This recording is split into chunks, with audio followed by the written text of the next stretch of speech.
24th, 2019 Planning Board meeting. First item on the agenda is TMS diesel site plan on Concord Stage Road and Rockland Road, map 202, lot 94.2 in the commercial zone. We accepted the application complete 2 months ago, I believe. Yep. So this is a continuation of the hearing. This is a site plan review? Is this a formal application? Yes.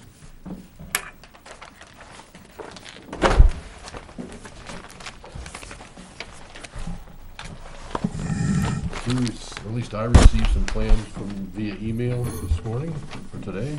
Is that the most recent? Yes. Okay. This is it right here.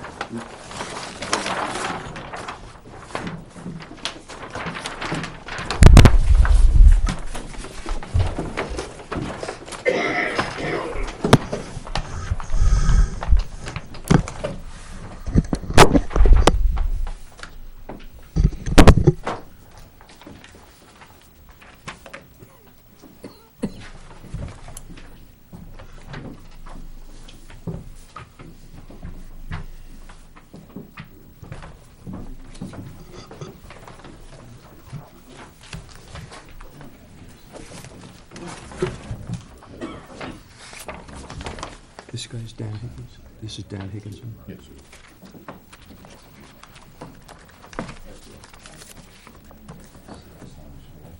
What is this thing we just got? So it's the information that I'll go over. Okay.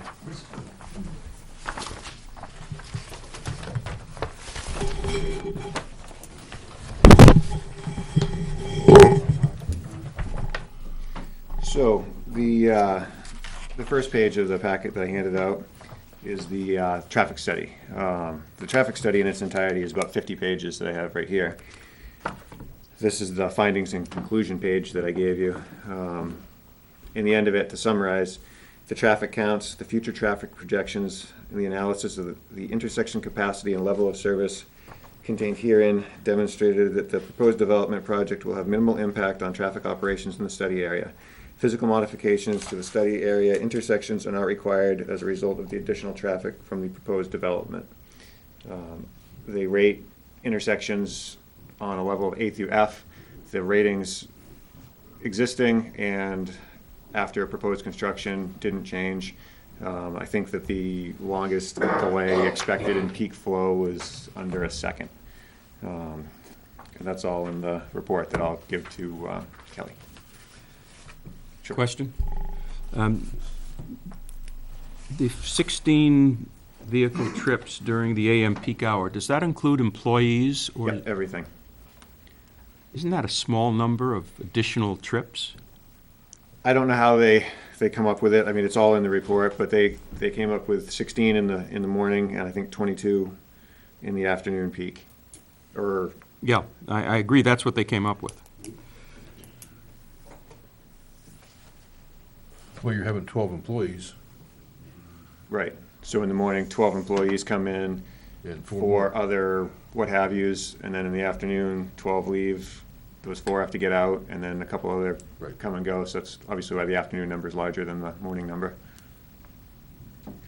The only question I had, I did receive the whole thing, and I didn't print out all 50 pages, but I did print out like 15 or 20 of them. Yep.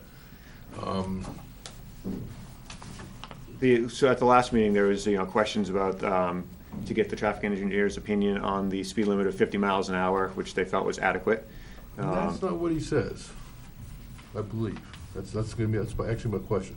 Okay. On page 3, existing travel speeds. At the request of the planning board, our office installed an automatic traffic recorder on 77 to monitor travel speeds throughout the day. Based upon the results that are summarized in the following table, we find the posted speed limit of 50 is reasonable and appropriate. What he's saying is people are traveling about 50, so that seems reasonable. That doesn't mean people aren't traveling too fast for the conditions. You know what I mean? You know what I'm saying? So he's saying people are traveling 50, which is appropriate because it's The table, he says, is the summary is average speed westbound is 49 miles an hour, average speed eastbound is 47. The 80th percentile is 55 and 53. The posted speed's 50. So the speed limit, posted speed limit makes sense with the speed people are traveling. He doesn't say anything about the condition of the intersection and the condition of the road. Just because people are all driving 50 miles an hour doesn't mean that should be the speed limit. You go down to Hodgson, and some days it seems like people are driving 50 miles an hour, but that's not the speed limit. You know, the other thing, I'm not sure how they achieve this average speed. It's tough to go through there with any speed because they're always slowing down from every direction. So I don't think it's a real, I mean, I go through that intersection a lot. It is a headache. You're always thinking when you get into it, I hope I don't get jammed from behind here. But how is the data, do you know actually how that data is compiled? I mean, they go out there with their, whatever the, Automatic Yeah. traffic recorder, but I don't know where they put it or anything else, you know. okay, so, Just a little brief paragraph from Mr. Purnell would probably be more than adequate to answer. okay, so just to ask him about the conditions of the intersection and the Yeah. road and how a 50-mile-an-hour speed applies to that, is that appropriate for the intersection? Yes. Okay. And then to answer Chuck's question, where did he put the automatic traffic recorder? Like Chuck said, if you put it right at the intersection, people are going to be slowing down to turn left and right. Well, no, because he covers that. That's covered it back here, and I may not have printed it.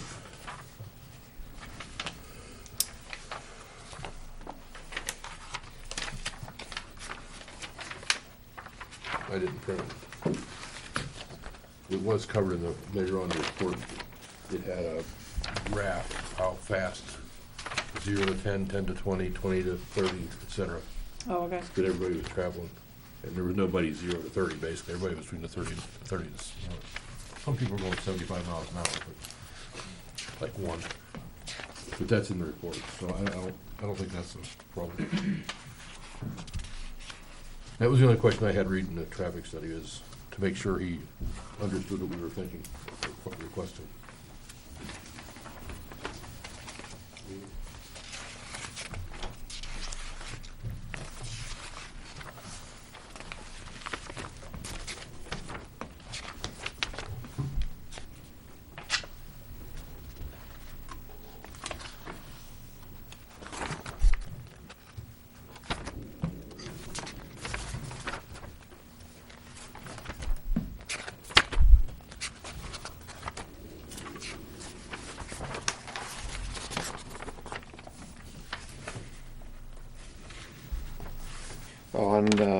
On sheet 2, if you have that, he's got the,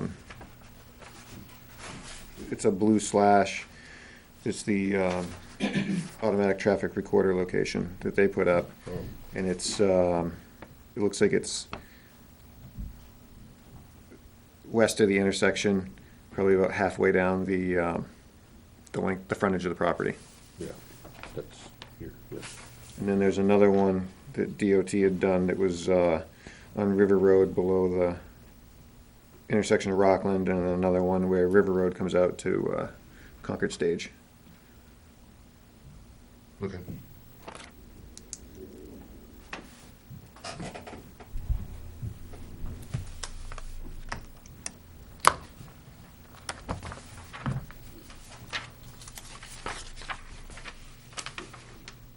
Not to say that this proposed development is gonna really impact that, I guess you could make that case. But I think they're trivializing what's going on in that intersection. And after I heard you, I mean, they were down the road a quarter of a mile probably, plus down on the bottom of the hill. They're really not at the intersection. And I don't know if it make much difference, even if it was 25 miles an hour at the Yeah, I intersection. mean, it's obviously, it's their craft, and a lot of traffic engineers, so as far as where they chose to place it, I don't know why they picked where they did. No, if they did actual counts at the intersection. Pardon? They did actual counts at the intersection. Speed? No, trucks. traffic counts. Yeah, I was talking about the speed. Oh, yeah, that's down the hill a little ways, yes. I mean, the speed has increased substantially by the time they're halfway down the hill. No, I just think that, like I said, this project probably, you can make a case, is not really gonna make a huge impact on that, but it is a bad intersection. When I called the traffic engineer to order the study, his first comment was, they're talking 12 employees, it really doesn't make any sense. He said, typically we don't get requests for traffic studies of an added volume that's this low. He says it makes absolutely no sense. I said, the planning board requested it, so we need it. Just a question, if, on paragraph 1, your findings and conclusion, it says that the traffic count is 5,200 vehicles per day. This is on paragraph 1 of the handout that you just gave us. Yep. And yet, during the peak hours, there are only 667 in the morning and 649 in the evening?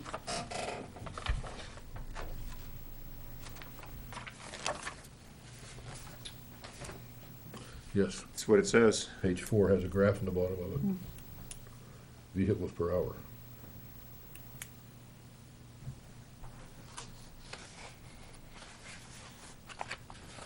Well, what period of time is that now? That's all day. No, the 667. During- What's AM mean? AM is the morning and PM is the evening, but the 667 is for the highest peak hour in the morning. Oh, it is? I'm asking Craig or Dan. So, if at the highest peak hour in the morning, I would assume is probably like 7 o'clock.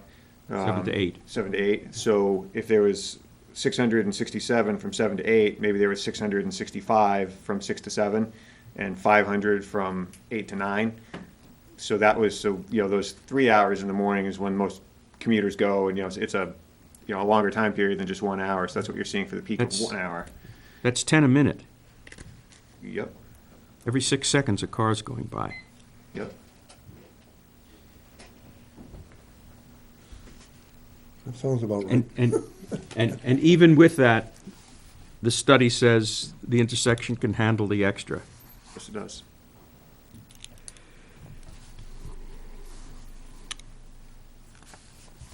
You ready to move on to the next one? Yes.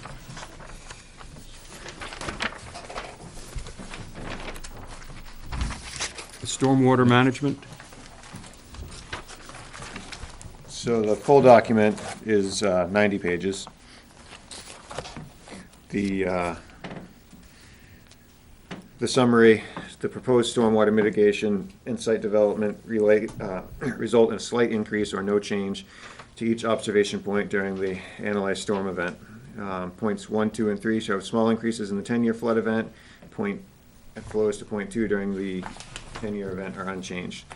The increases observed at each observation point are within the general vicinities, within the general variances of rainfall events, and are small enough that downstream properties and drainage features will not be adversely affected by the additional runoff generated from the project. And then the summary table for the observation points are below, and they coordinate to the observation points on the drainage sheets. why only use a 10-year event? Everybody else uses for other purposes, 50-year, 100-year, and in some cases, 500-year.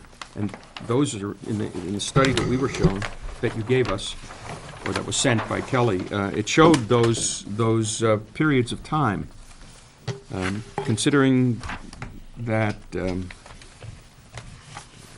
climate seems to be warming, I don't know that a 10-year event provides enough protection for downhill Okay. property owners. I'll have to get back with the engineer on that one. Well, I assume that they went through the regs, and the regs probably stated that the 10-year storm was what should be used, but I didn't do that portion of the plan, so.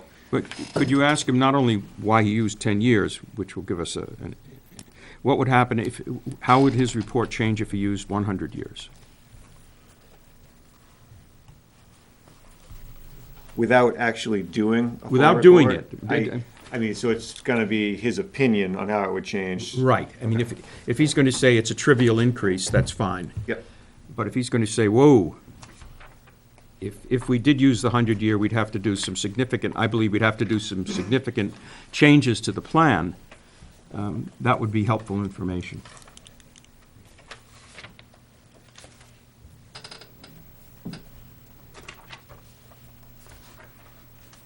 I'm probably not gonna find it real quick anyway. There was a table in there that gave the 100-year and 500-year.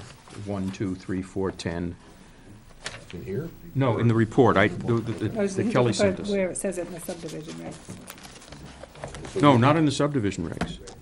This was in their report. Yeah, that's what I was looking for. Do we require anything other than a 10-year? Oh, Didn't say anything about that at all. I don't see anything about it.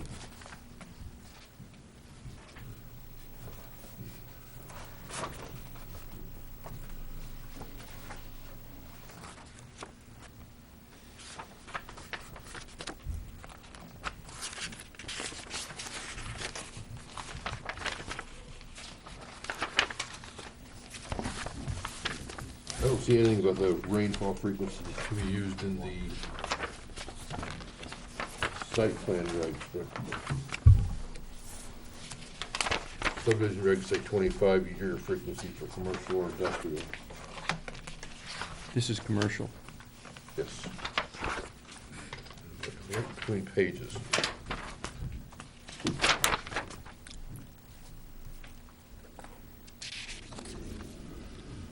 It appears that all culverts should be designed for 25-year and checked for the 50-year standard, so.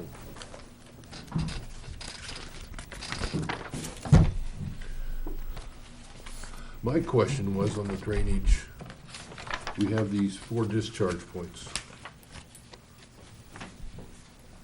And I had a map here a second ago. There it is. 3, which has a minor increase, 0.04, is to the north onto 77. Pretty much just gonna sit there in the wetland bucket, not go anyplace. 2 is to the west along 77.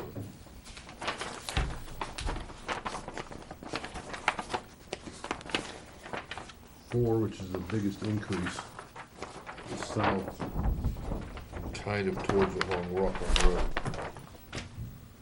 in this general area.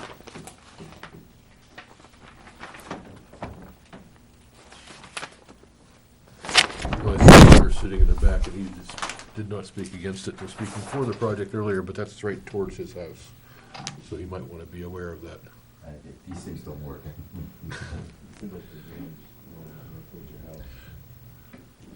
I don't see any problem with anything. And my house isn't gonna be close enough to it to. You're downhill. To a Just certain up to- degree. Just letting you know. Yeah, no, I know what you're saying, yeah. But if it goes that plan like it should go, and it's done accordingly, I agree. I agree. I think they should check for, at least look for the 25-year storm and see what the increases are in it.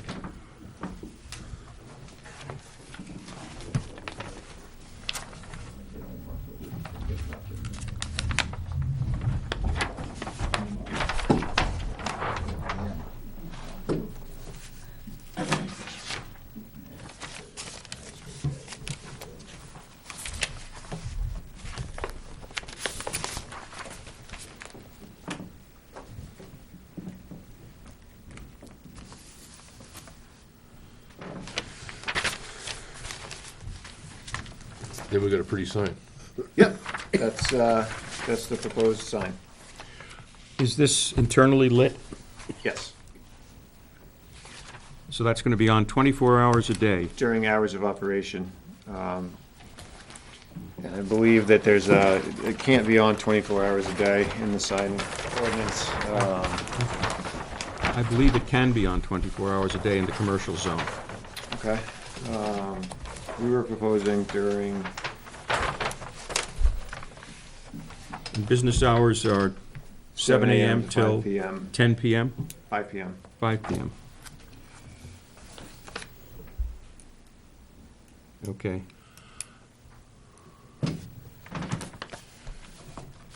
Can you double check the height of the sign, what's allowed? I don't. Yep. You got it here. I'm pretty sure we double checked it last time, but I'll,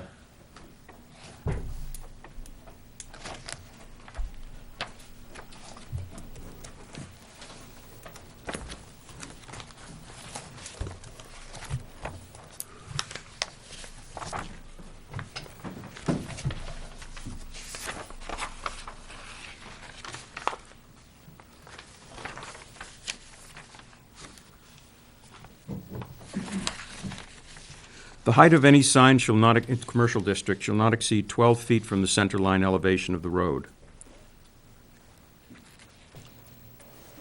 And how high is the sign going to be?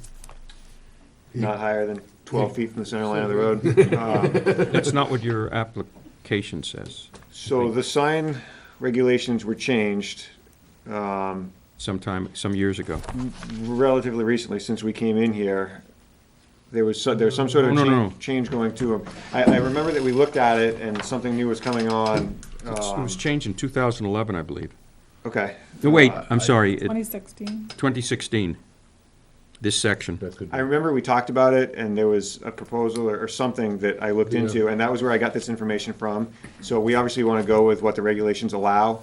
So it's, that is different than what I have here, so I guess we'll have to figure out which one is appropriate.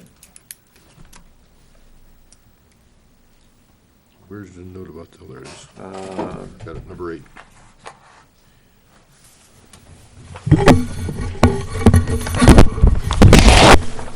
Okay.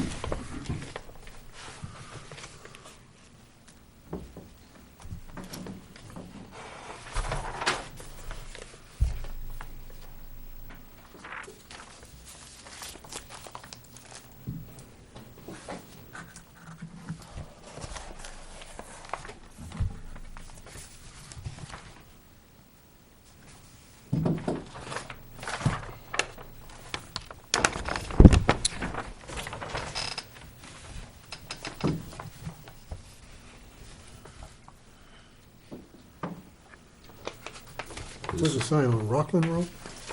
Is that what it's saying? We're looking for the corner between, Okay, between Rockland and 77, in theory, so that we can get some exposure from Yep. 77, with the intent that if somebody's driving there looking for our site, they'll see the sign, and they'll know to turn. well, you have 8 feet here, so apparently, That's what I, from the regulation that I read, the 32 square feet and 8 feet is what, Right. what I read. But you're saying that 12 feet from the center of the road, so I will look into it and we'll make sure that we're compliant, well, if anything, you can go higher, it sounds like, as it would appear. yeah.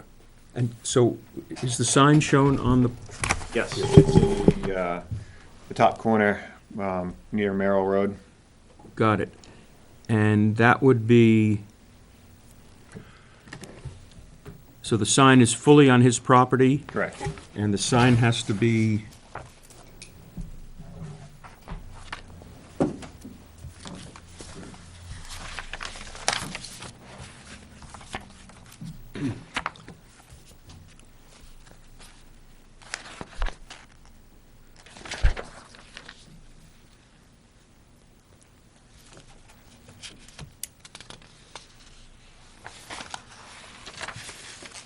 I didn't think there was any setbacks. Yeah, there was- Unless it's abutting residential. I thought there was a setback requirement here.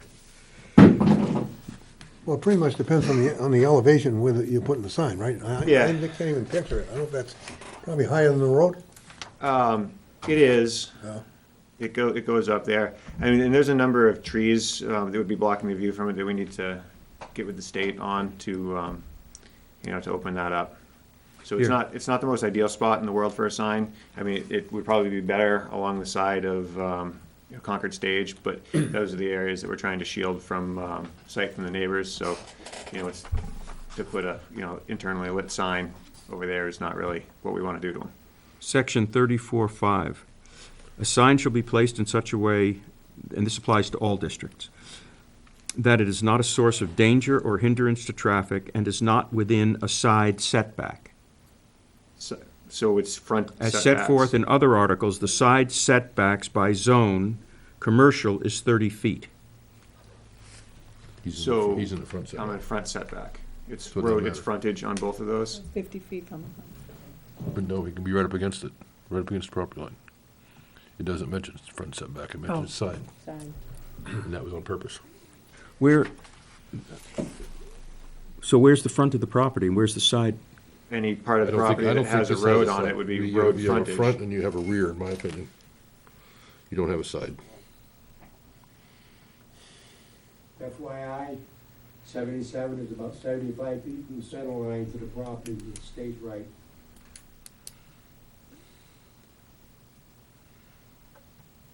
Either way, it's definitely the frontage, and we're not gonna have them, it wouldn't make any sense to have a setback for a sign on the front. Especially 50 feet. And the state's not gonna let them put it in there right away. I'm sorry? The state's not. No. allowed No, no, to no, put it no, in right we know away. that.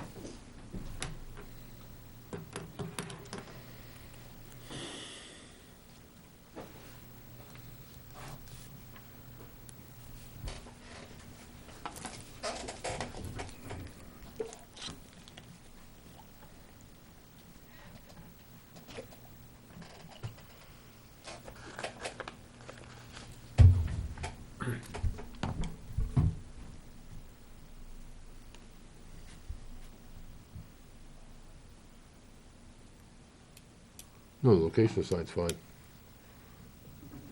How far is that sign from the property line on Rockland Road? Roughly? From the edge of the pavement, I mean, No, from your property from line. my property line to that. 57 feet. How many? 50, I mean, 50 it's over an inch, so it's probably somewhere around 70. Okay. architectural scale. Just a 10 That's scale, as and old as- it'll be fine. Over 1 inch. And What is it?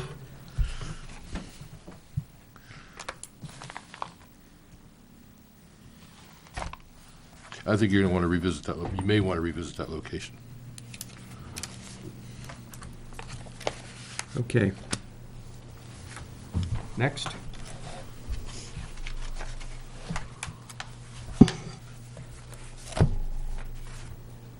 So elevations of the building. We're proposing bays on the inward-facing side of the property for access of vehicles, but they would like to put bay doors on the end and the back side so that they can allow light to come in and airflow and such.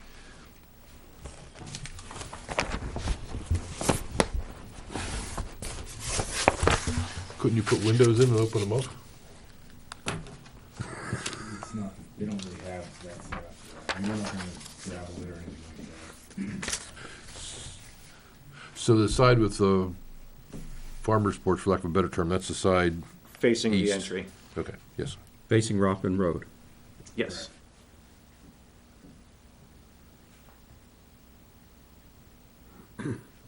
And remind us, if I'm driving on 114 and looking up as I pass the building, what portion of the building will I see? You will see the lower elevation, the gable end and the eave end. So the sides that has 2 bay doors each. Will I see that entire side from the ground up, or will I only see the eave line or halfway between the eaves and the ground, Well, roughly? you're not gonna see the entire building. I haven't laid it out yet, so I don't exactly know. I know that when you approach the property headed east, you can peek through the trees, as you're driving, trying not to hit somebody. If you really wanna try and stare in there and see something, there is a couple avenues where you can see up in there, as is the same from the midsection of the property. If your eyes are focused on the road, looking straight ahead, Some of us have peripheral vision. okay, Or you can be the passenger. it's true. So what's the height of the building? 29.5 feet. On the next page, there's the building specifications. 29 There it feet, is. 6.5 I'm sorry, inches. I'm sorry, I missed that. We haven't gotten there yet. And 30 is. Well, I was there.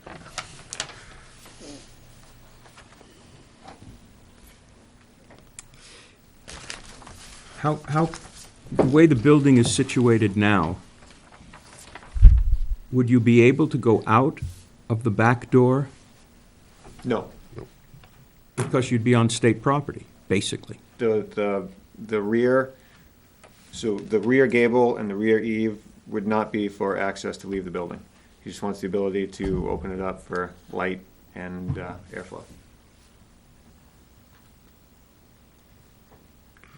How far from, wait a second, I see the property line, okay.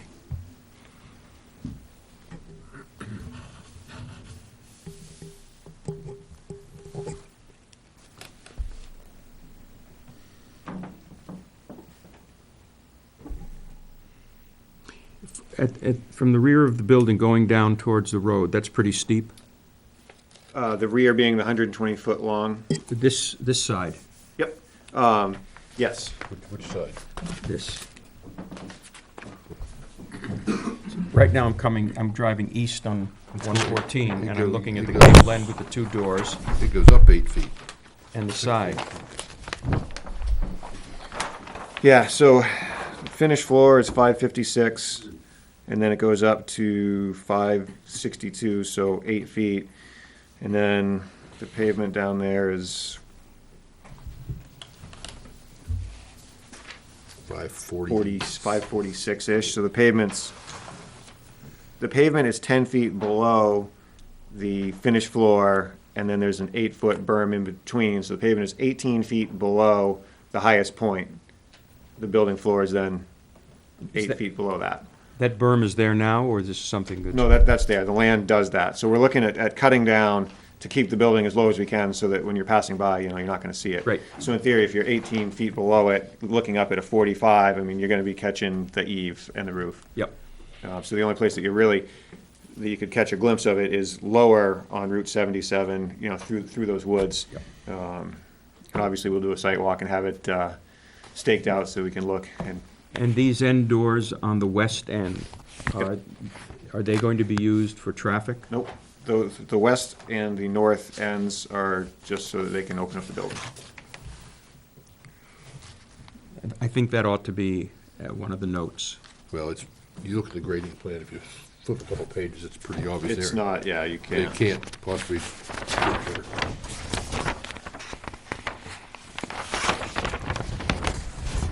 Page 3.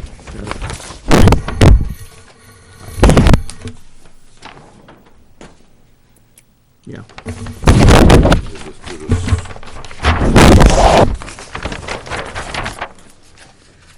Okay, let's move on. Yeah, okay. I can move on. Ask my question later.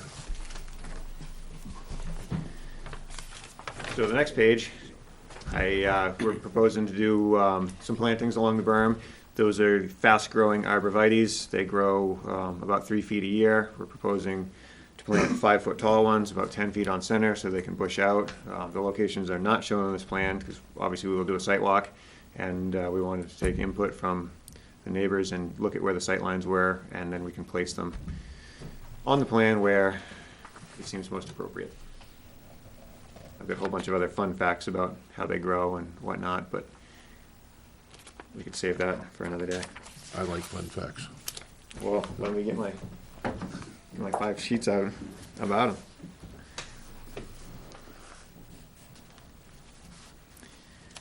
So the next thing is lighting. There's 2 different lights. One's for man doors and one's for bay doors. There will not be any lights proposed on the bay doors that are not used for traffic flow, so there will not be any on the roadside. The man door lights have less of a plume, obviously, than the bay door lights do. The bay door lights plume out roughly 50 feet on either side and about 55 feet in the front. The parking area that we have, or the pull-in area that we have, is about 50 feet as well. So the lights will extend beyond the ends of the building, but not out further than the parking areas. And as the plume goes out, it gets less intense, obviously.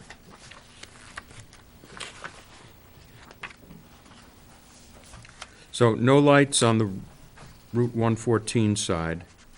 77, yes. Sorry, 70, We're the 114. I looked at it and I said, did I write that wrong? No, yeah, no lights on the north or the west sides.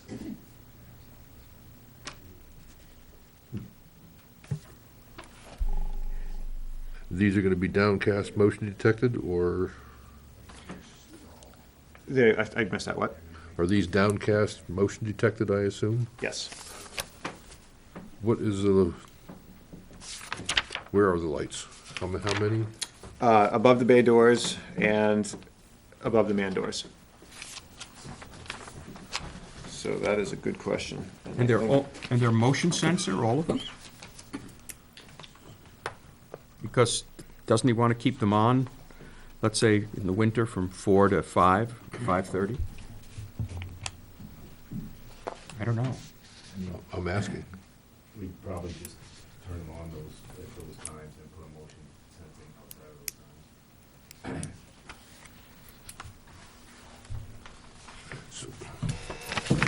So now that we said we're gonna put a light in front of each bay door, each man door, let's back up to the elevation view.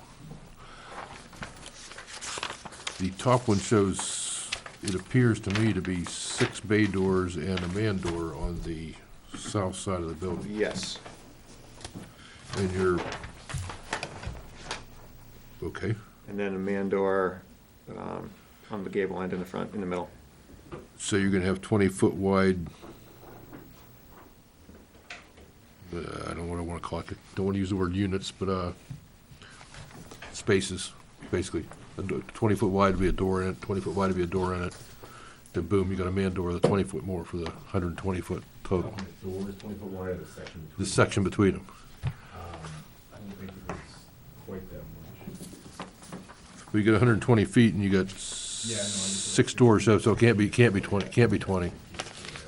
Which, if it's 20, it leaves nothing left over for the man door. Correct.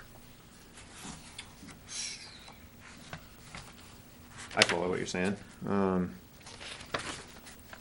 Something doesn't scale right in my brain. Yeah, no, as I look at the elevation, you're right.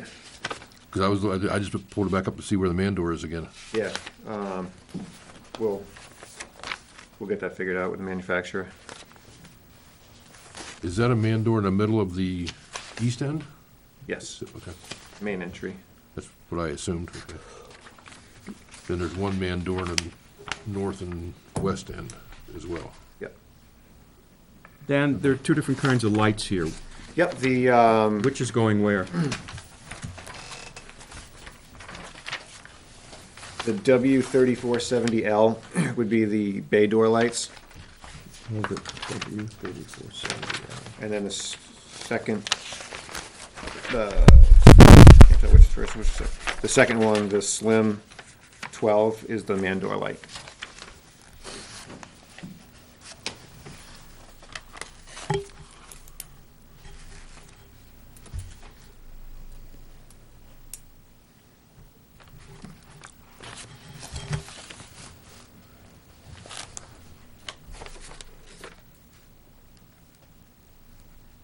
So from what I see right now, we're gonna have 2 man door lights and 6 bay door lights. Yep.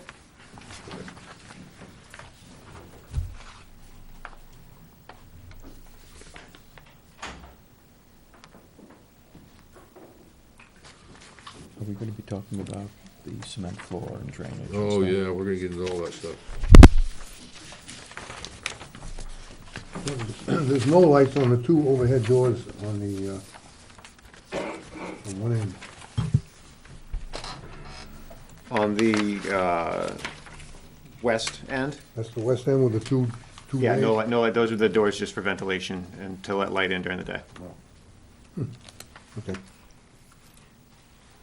So those doors are going to have glass or translucent panels? Otherwise, you got to open them in the middle of the winter to get light in. Yeah, I mean, they'll have a strip of glass in them for light, but, we haven't decided on the doors yet. I'd like to go with a full plexi door, but I mean, again, it's not set in stone. That'll run up your heating bill, won't it? Well, the translucent plexi ones, actually, they drop the heat, so it's much light into it. Was it Hopkinton, their township, it's all those plexi doors, and it dropped their heating bill quite a bit. Through the summer, but, Excellent.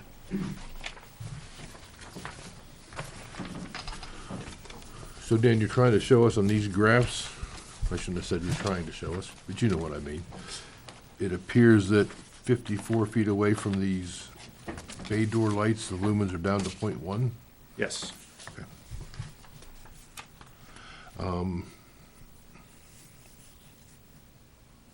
This doesn't seem to take into account there's gonna be another door, and therefore another light, 14, 15, 16 So feet the away. overlap of them? Yes. Okay. I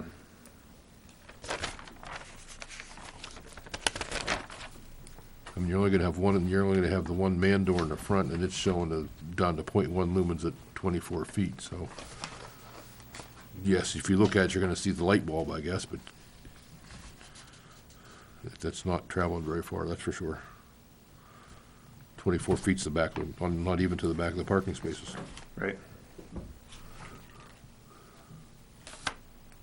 Will there be any lighting in the parking areas? We don't have any proposed.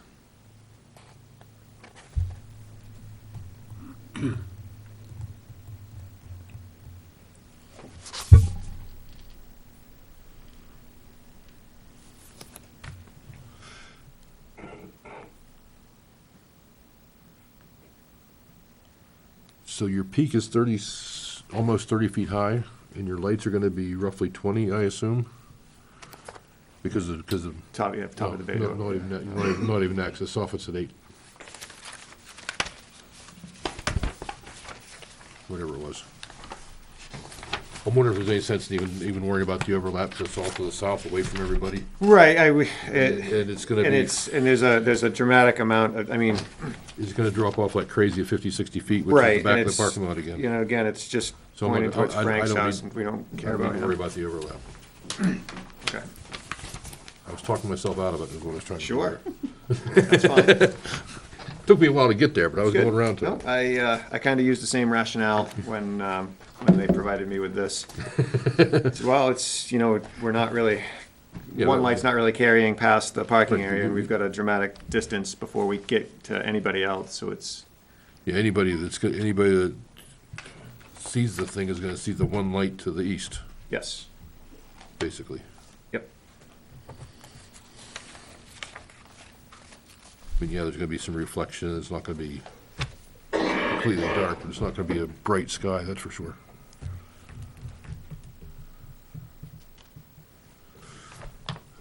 Okay, what else you got?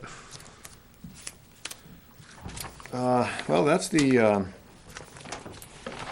major things that we came back with. We added the note, there's to be no PA system or loudspeaker outside of the building, or inside or outside of the building. Yep, thank you. And then a few other changes. There's a well radius on there. We have 2 septic areas shown that it could go. I think the one near the parking is probably gonna be better suited, because if we do it off the east end of the building, then there would be more tree impact. But that was something that I figured at a site walk we could discuss, but those are the 2 locations where it could go. Okay. As I went through the list of things from the last meeting, I think that was everything that was on it. You had brought up something about floor drains and concrete floors earlier. Yes, we assume you're not gonna have any floor drains, No. it's gonna be concrete floors. No concrete floors? Concrete floors, yes, floor drains, no. The septics, I assume you haven't done any test pits? I did a test pit over where the outlet, the detention basin is. Looked at the grading for the septic and assumed the same depth to seasonal, and it worked fine. Then I added another foot in case the seasonal came up much shallower, which I don't anticipate it will. So grading there, it'll work. on You're either gonna be location. pumping to the one, They're gonna be pumping to either one of them, yes.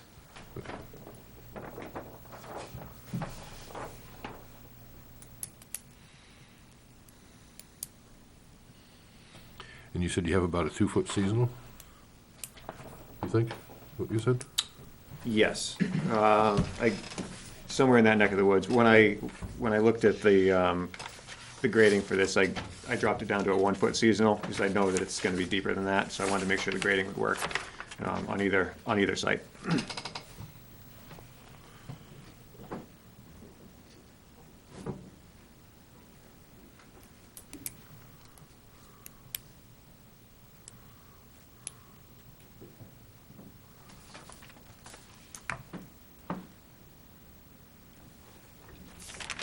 Twenty-four parking places?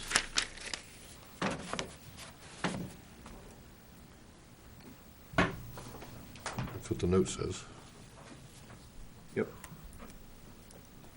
One per, one per employee, 2 per bay.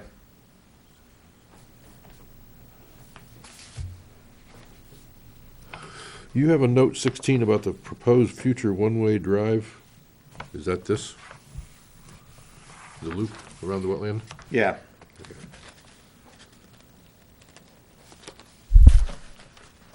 If you could label that, be C note 16 or whatever. Yep.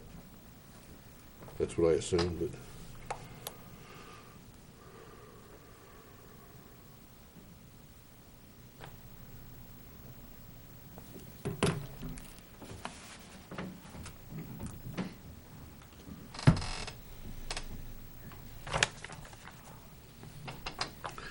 So basically, all the water from, where you drive in, you got a high point just past the 2 wetlands. Yes.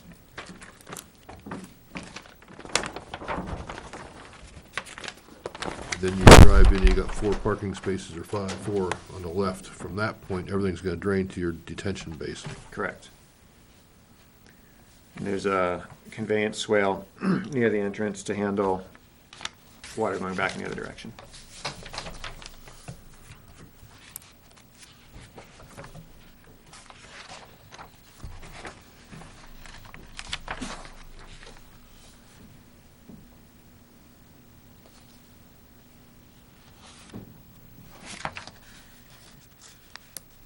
Has the Conservation Commission or anybody seen this yet?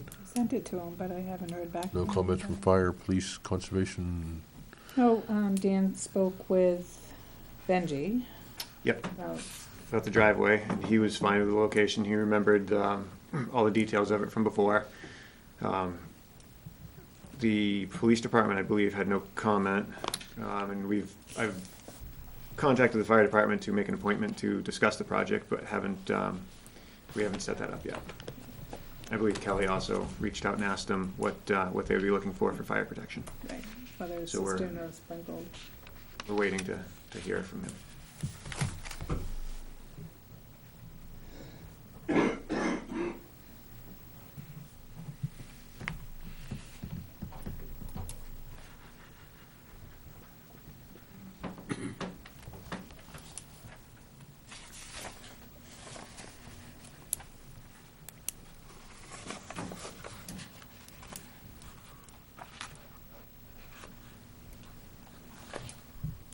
Anybody else have any questions? No. With that, I'll open it to public. Anybody from the public like to speak? State your name and address and.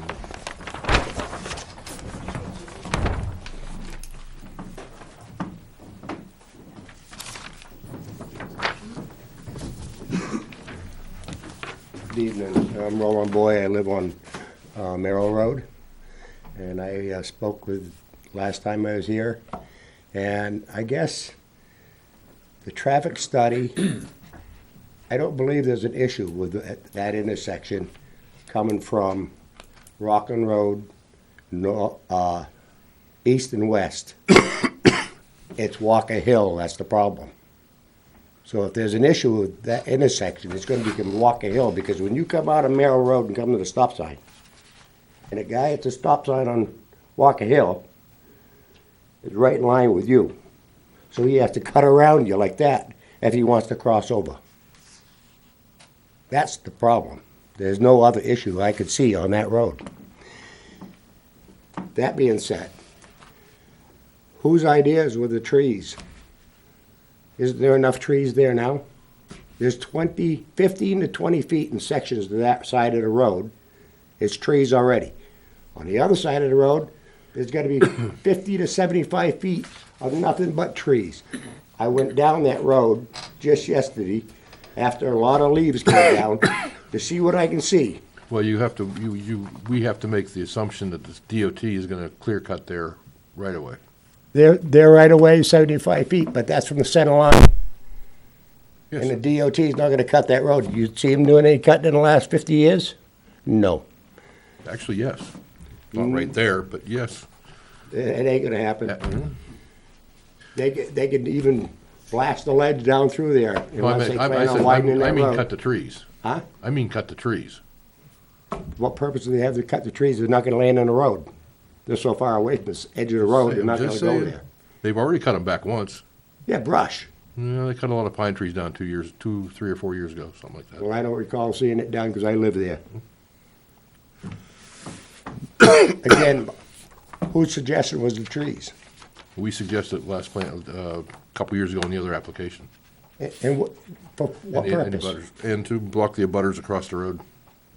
The butters across the road cannot see it if they're standing in their yard across there. Oh, I hate to differ, but you can stand in this one place and you can see across the road and see a butter. Well, maybe you take suggestions? Well, maybe I suggest that you guys go with the most expensive doorknobs for his house, whether it's gonna be brass or That's something we'll look into. chrome. We'll look into that. Yeah, why don't you? Okay.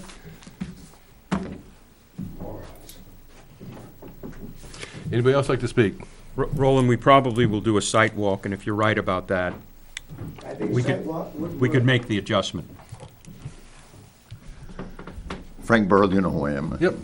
I really don't have a lot to say about it, but the idea of planting the abrevieties for buffer, that makes no sense to me, but because to start with, they had put them down at my old place on River Road. They made them put them in there last year. You go down by there, there's not one left. They all died the first year. So it's kind of foolish to spend a couple $1,000s to put trees in that they don't really need. Because to start with, when I had my business on River Road, I had quite a few tractors and trailers running out of there. And whenever I ran out of space for my trailers, and you're talking about visibility, I used to park my trailers up on this piece of property they're talking about. And visibly, you could not see them trailers from Route 77. There's enough of a buffer there, and the ledge from 77 up is like 10 feet or whatever, you know. And then you get your tree buffer. I used to park 3 or 4 trailers up there that are 13.5 feet high, and never saw them. People never even knew I had them parked up there. And it was my property. I've been, you know, but I'm just saying it. That's kind of about all I can say. But I just, you know, ain't worth much, I guess. Usually isn't. Thank you. Anybody else like to speak? Ain't worth much. I'm sure, yeah.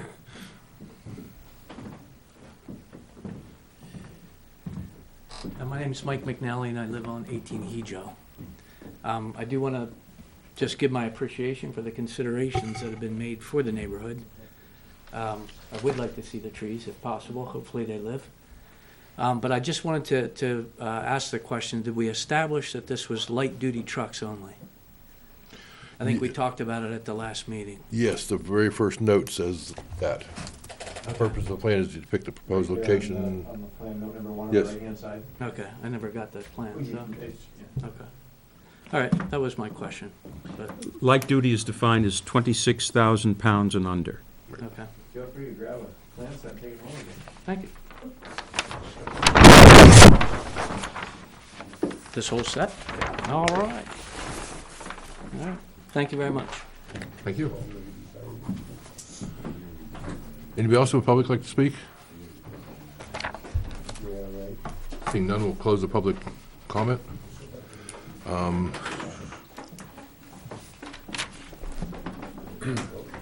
We do want to send this down to Mr. Keach to have him review it. Obviously, at least I think it's obvious. For that, hard copy, gave you the digital copy. Hard copies, number, what do you need for his review? I'll send an email and I'll ask him if Okay, he wants. and then just let me know. Hopefully you can email it to them, make it easier yet. Absolutely, but You never know. I'm here to take care of whatever you need.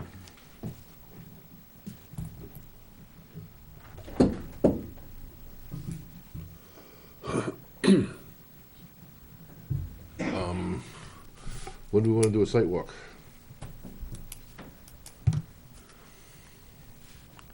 It gets dark early, unfortunately. Earlier.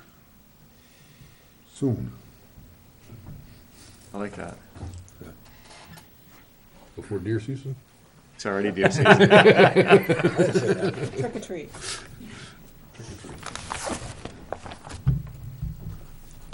Saturday? No, That's I soon? can't do Saturday. Friday night? Can't, no. Relatives. It's gonna rain Sunday. Yeah, we don't do Sunday. Just throwing it out there, I mean. Can't do Monday evening. Must be football. I think I can do Tuesday.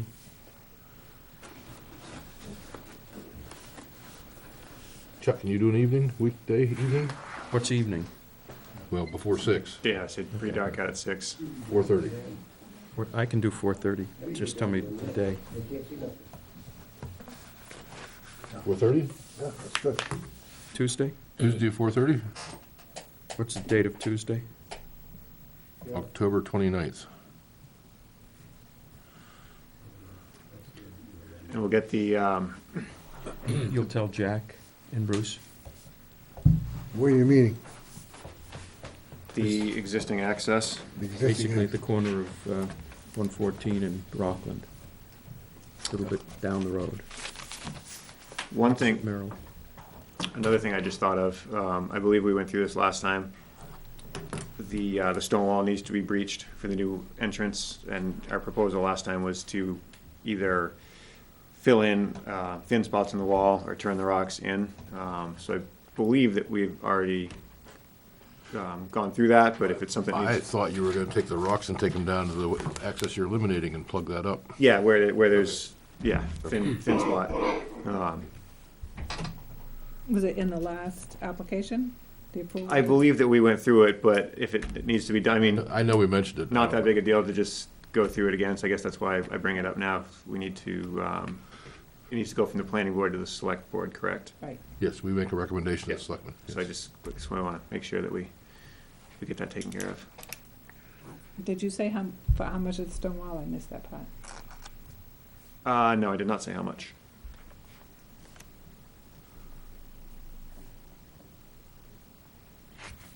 And that should be a note on the plan.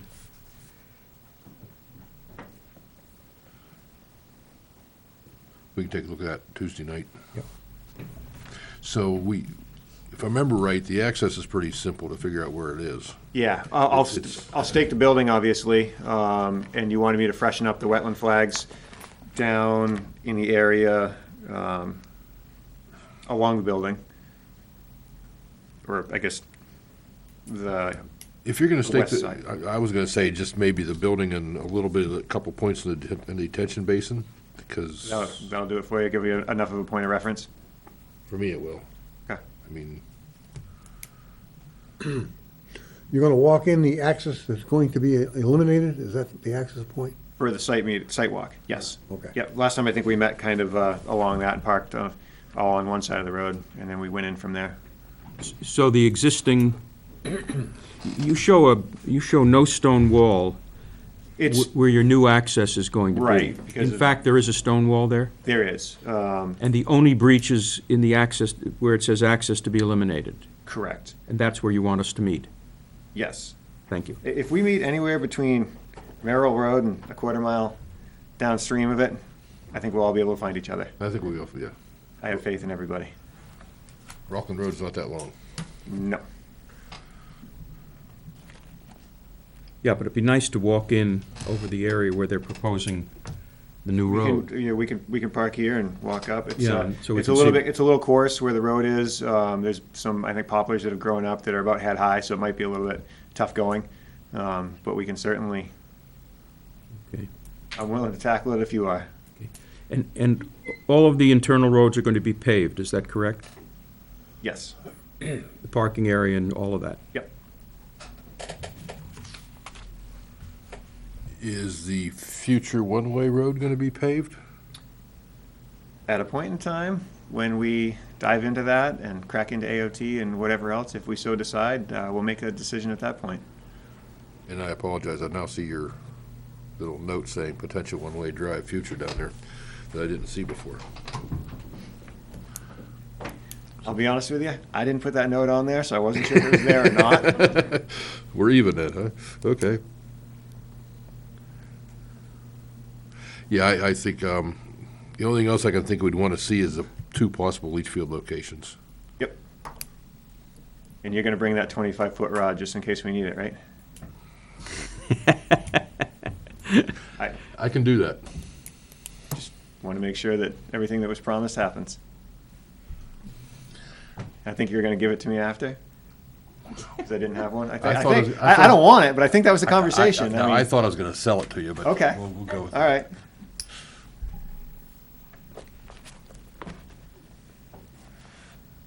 I'll bring pieces of a 25-foot rod, and hopefully it'll be 25 feet long.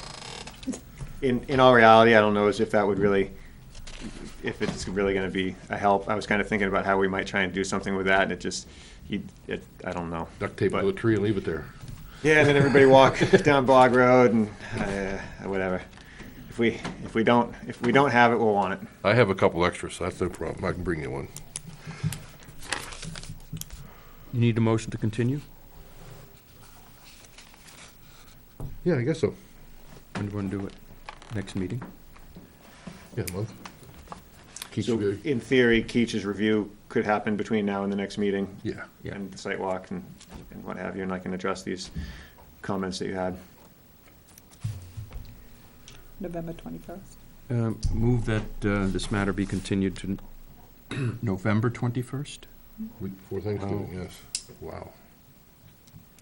Winter's coming. Unless you Second. want it the first. Okay.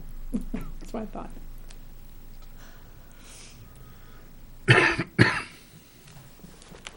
To get the sidewalk in now before it snows. Is that a second, Chuck? Yes, it was. Discussion? All in favor? Yeah, then, just Aye. in case Keach needs. Aye. Chuck said aye. I did. Wow. Aye.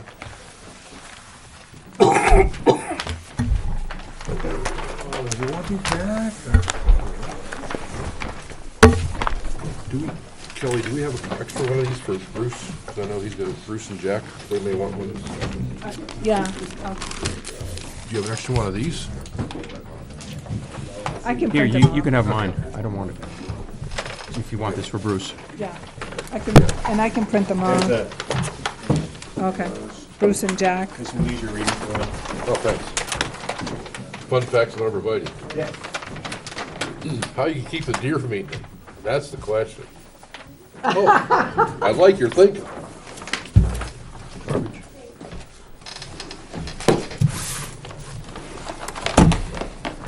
I rolled this up, but I don't have a stupid rubber band. Do you want elastic? Hey, you want to call Jack? Jack said he'd be here by a quarter after. We can do minutes for 10 minutes while Jack's getting here. Okay.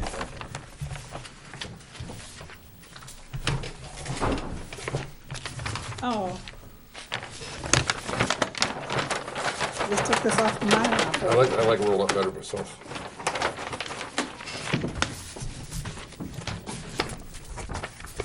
Okay, so which minute? I haven't gotten that deep in my pile yet. I don't know.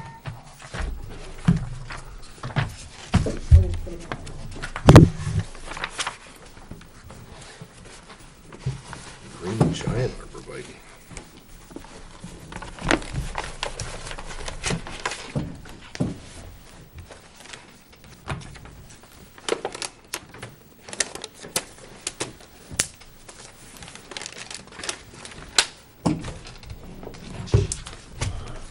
Quick question, Jan.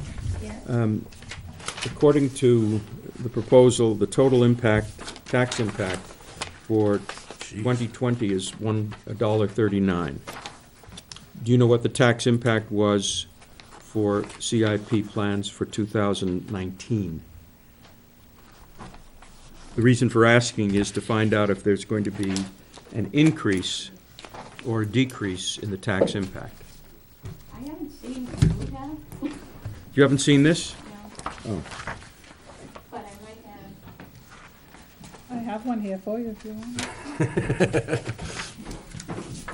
You don't have it for 2019, do you? I do. You do? I was just about to say, I might have.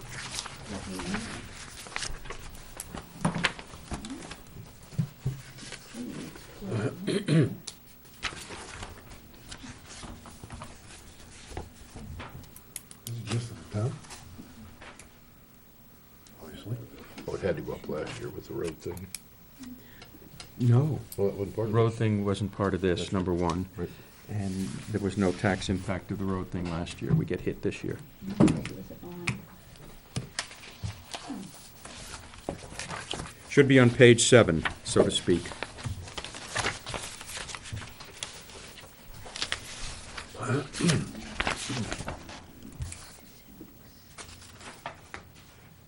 One 38? 138, It's on page 8.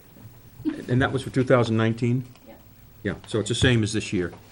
138 versus 139. Let's hold off on that until Jack gets here. Yeah, no, I just, because Jack doesn't have the answer to that question, and I'm delighted to see that Jan had the answer. Thank you. Okay.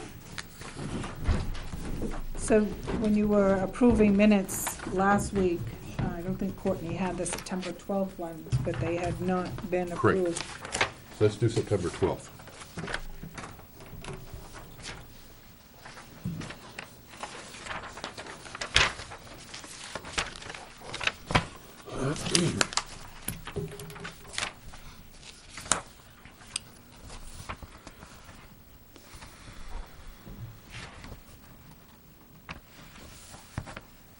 Oh, I don't know if I said thank you.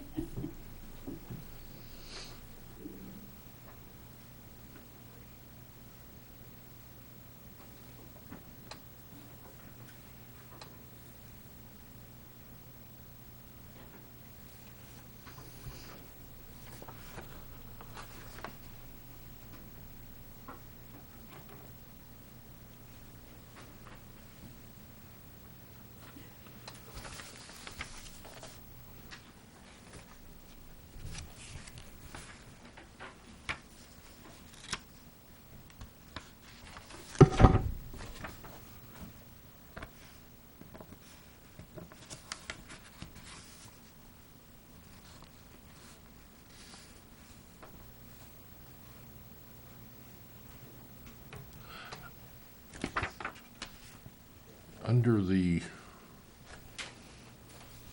Dennis Dupuy, whatever he pronounced his name, it says the decks will not be accessible from the parking lot? How can that be when the deck's the whole way across the front of the building?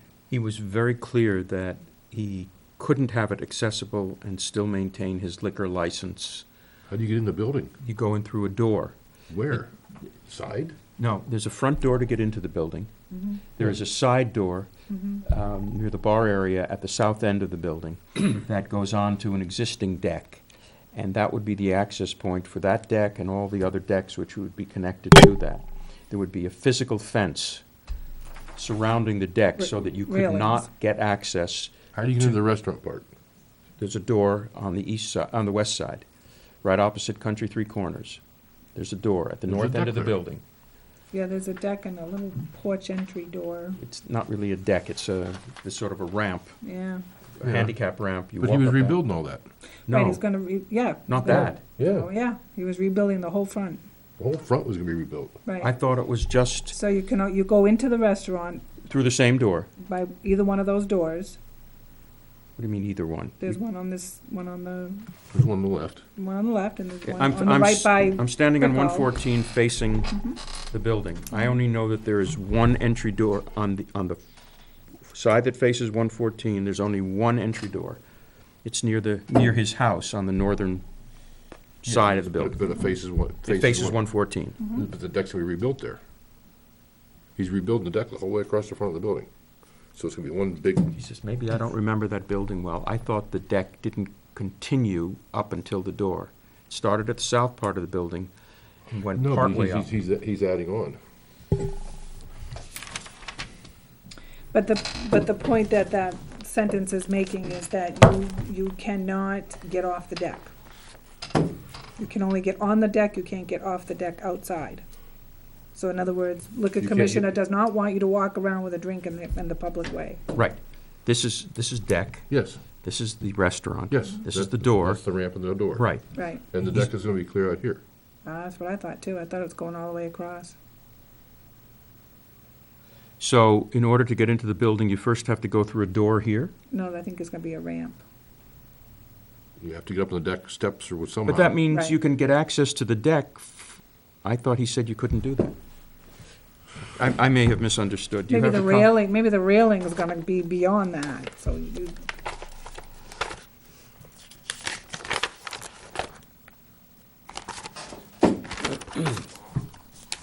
I don't bring the drawing in.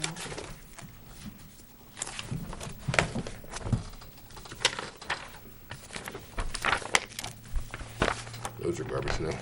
Okay, That's my garbage pile. yep.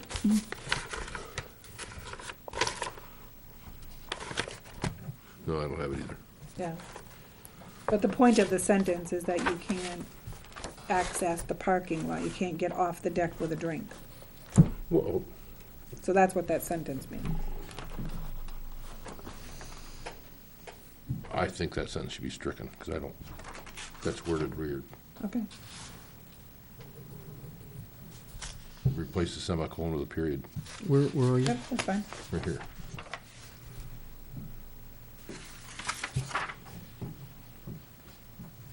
He was very clear about that. I don't remember. That the I don't deck remember is that. not accessible from the parking lot. Yeah, because the liquor commissioner won't give him a license to have outdoor seating and drinks. Maybe he's gonna have a little railing or something across here. That's what I said, the railing doesn't start until Yeah, afterwards. maybe the railing. Well, that's the way I understood The it. railing is here, Right. but there's still a deck here. Right, What's the purpose of this deck? just because whatever's there now is rotted out. Whatever you step There's a up little, onto there's a little now. farmer's porch thingy Little there now, I porch think. thing. And I thought that little farmer's porch thing was No, about could this be. big. Well, Could be. maybe. And there was nothing here. There's a parking place that goes, Yeah, because there we is. park there, right here. I have We too. park there. So I don't think there's a deck here. And I don't think There's he's. gonna be. We'll I find out. thought. But let's make sure the minutes reflect what was said then. It may change in the future. But that's an accurate statement, as I recall what he said. Okay, So leave it in or I out? guess leave it in. Neil seems pretty adamant he said it, so I don't remember one way or the other, I just.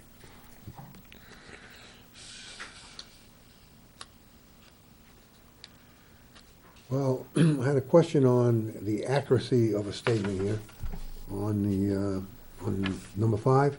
Okay, 1, 2, 3, 4, fifth down line, we're talking, it says, and although an applicant can appeal to the ZBA, the Board of Selectmen still have final vote, so they can override the ZBA? I just wondered if that's what was actually said.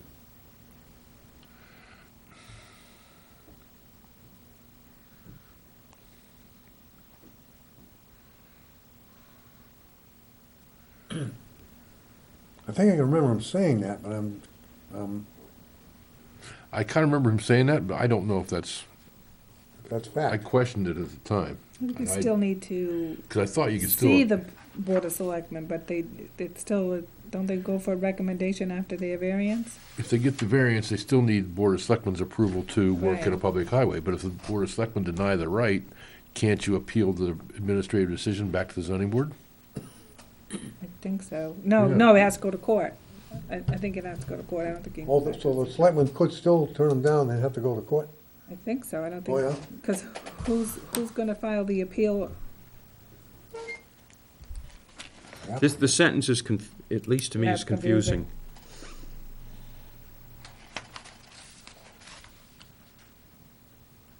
confusing. I would just. Why don't we end- eliminate that I sentence? would just end it, oh, yeah, okay.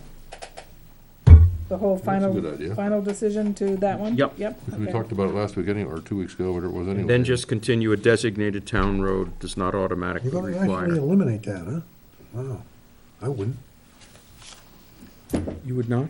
Well, it was, I think it was the verbiage that was used. I think it reflects correctly what he said.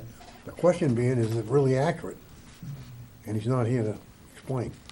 Do you wanna wait? You wanna postpone these and Well, I'll go along with whatever, you but can listen to YouTube if you think, I don't think it matters if the statement is in or out. But what does matter is that if it's in and it's inaccurate, it could mislead people. right.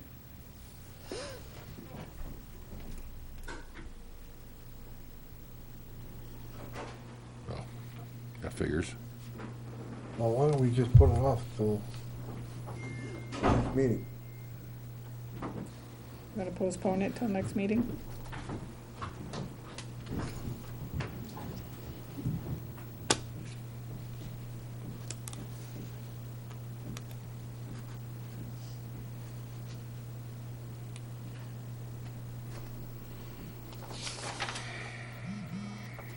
Yeah, because I have some questions on, Okay. We'll put those off. yeah. And I just, Oh, just a couple of corrections.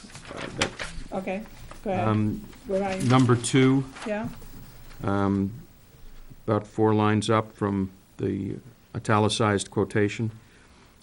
It says, Mr. Bolton confirmed that, comma, outside of regular business hours, police enforcement, after enforcement, the word is should be inserted. police informant is the only, okay, Okay? And under Class 5 road standards, 3rd line down, second word from the end, it says, it's a real problem presently, comma, after presently. okay, And then we have questions about the rest of that. correct. I think she sent it to me Word doc, so I might be able to change that. And the last one is October 10th.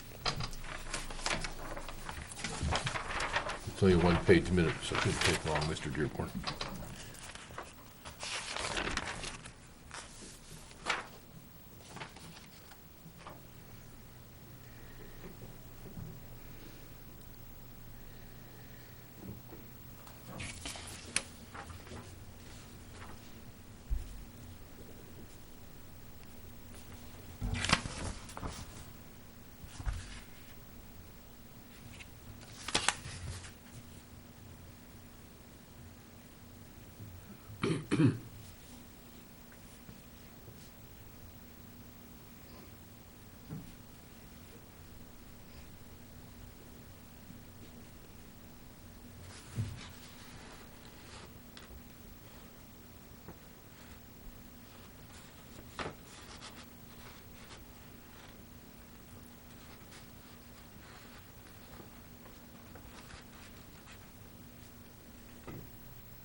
On Hippler's driveway application, didn't he say what he was going to do with those stones, and wasn't that part of the motion?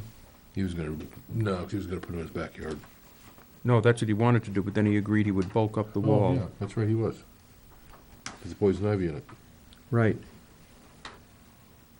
I just don't remember whether that was included in the motion or not. Do you have the, can you check that on the tape or something? Okay. The motion of this, the, Disposition of the stones.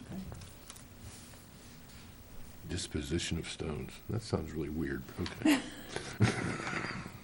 of wall, how's that? Okay, that's better.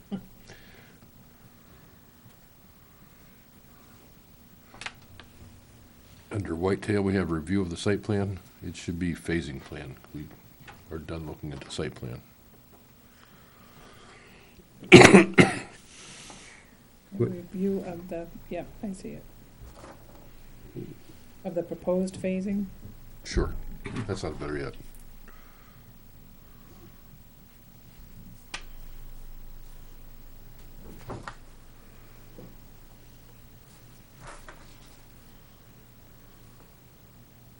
So we're gonna hold off on these two until we find out about the, what mood the stones are in?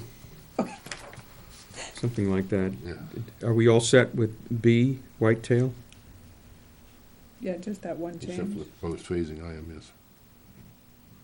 Didn't we say something about going to, Oh, yeah. our attorney on these? Yes, It's not in here, okay.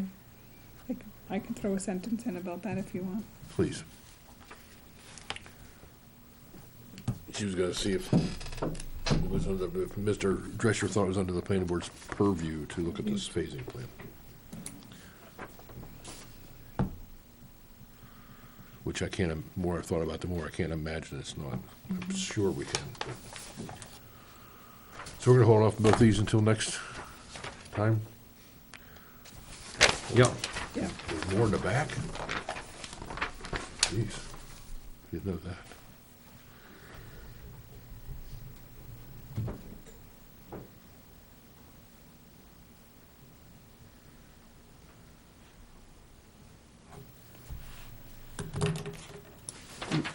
Is there some meaning to the asterisk? I don't know. I don't know either. I don't know. You want them gone? Yeah. All right. No, I don't know why she put it that way. Because they're older, maybe, older minutes? I don't know.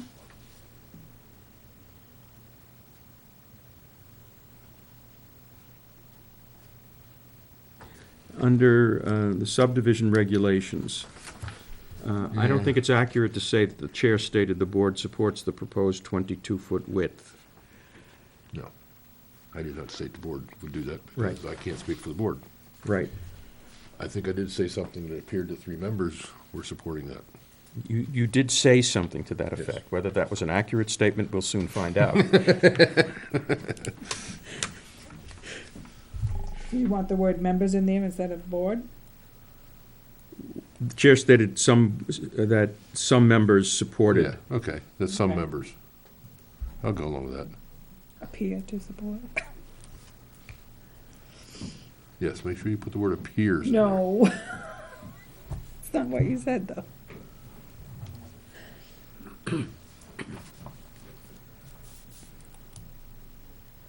Under building code ordinance, that first sentence sure sounds strange when you first read it. But Yeah. it's- Sticks out. The land use coordinator will be deferred. Right, For sustenance document change?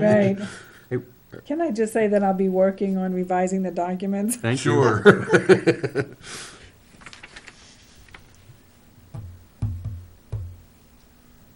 Probably meant Sounds like I'm on substantial. track.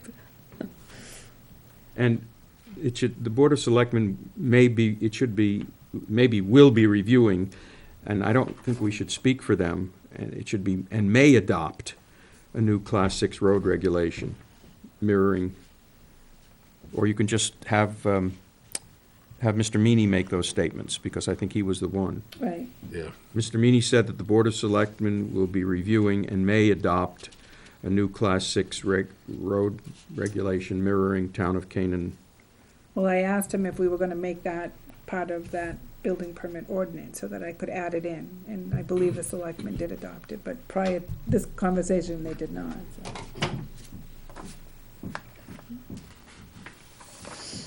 Town Council has approved this direction?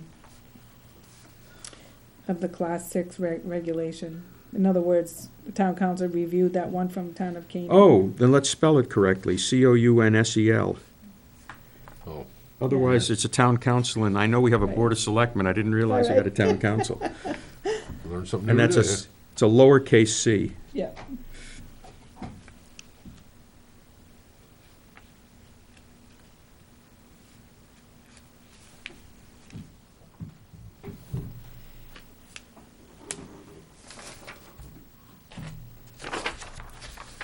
Okay.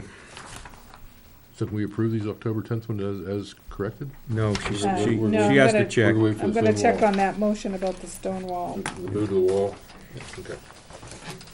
Okay, Mr. Dearborn, I'm sorry we postponed you a little bit. You were 7 minutes late. I texted you and said it was 8:22. let's not debate this, and let's get on to the presentation. At 8:21, I texted you and said it's 8:22, according to my phone.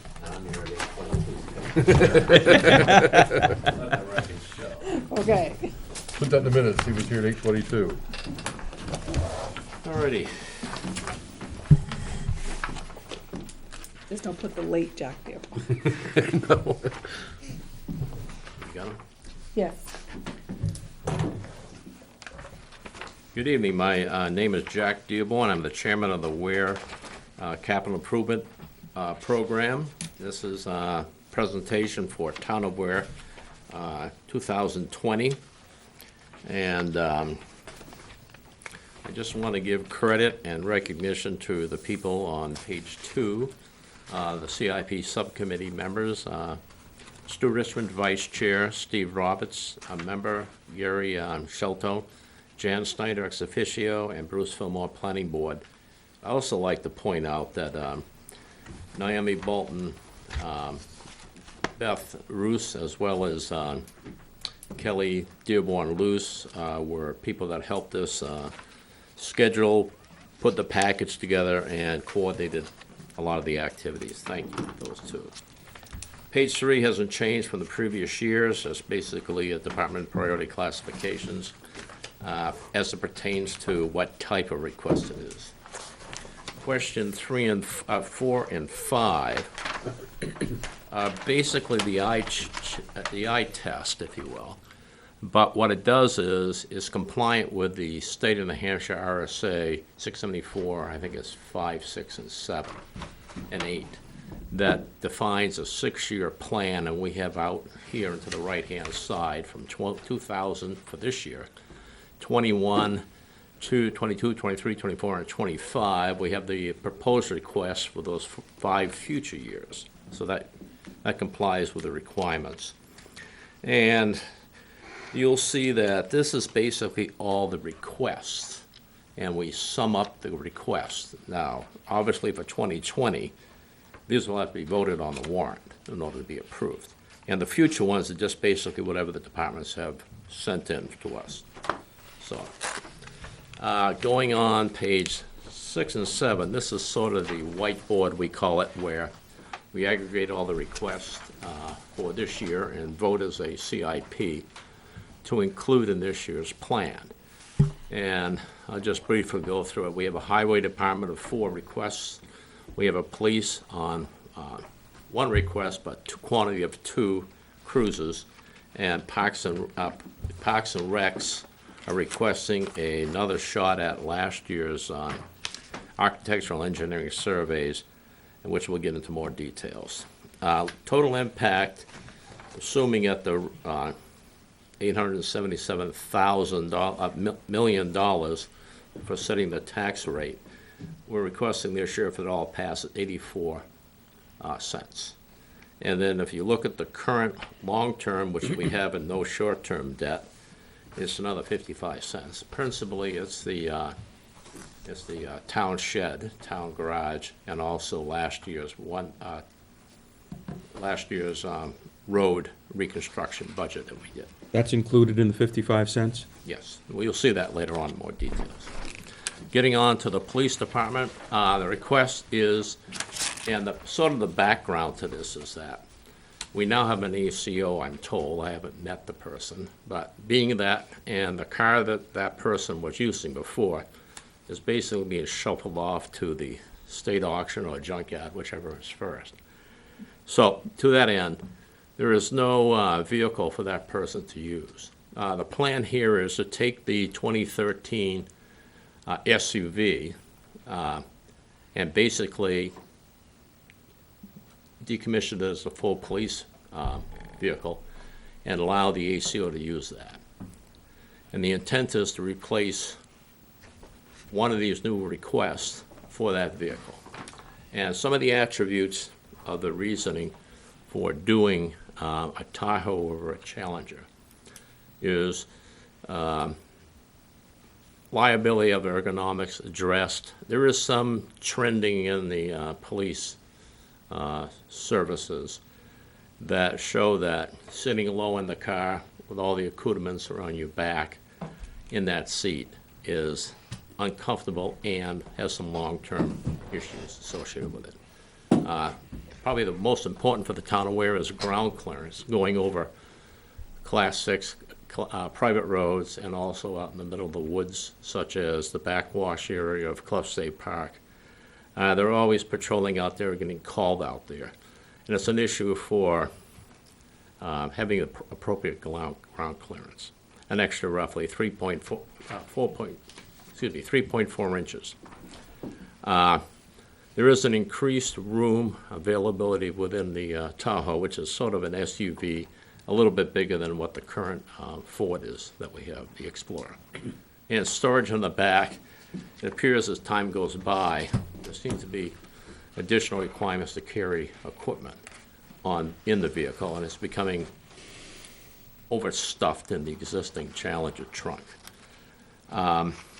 The price for these for two is $97,200. It's intended to be raised by tax and warrant, and it's 11 cents on the tax rate for that complete level. And what he's requesting is, you can see on page 9, it sort of follows what the last chief did as far as what he's showing for a status of his vehicles, what he's showing as a request over the next 5 years. 2020 is 2, 2001, 21, 22, 23, and 24 is 1 per year in order to get the fleet. Currently, the fleet, you can see the vehicles from 2018, 17, range from roughly 45,000 for the 2017s, 27,000 for the 18.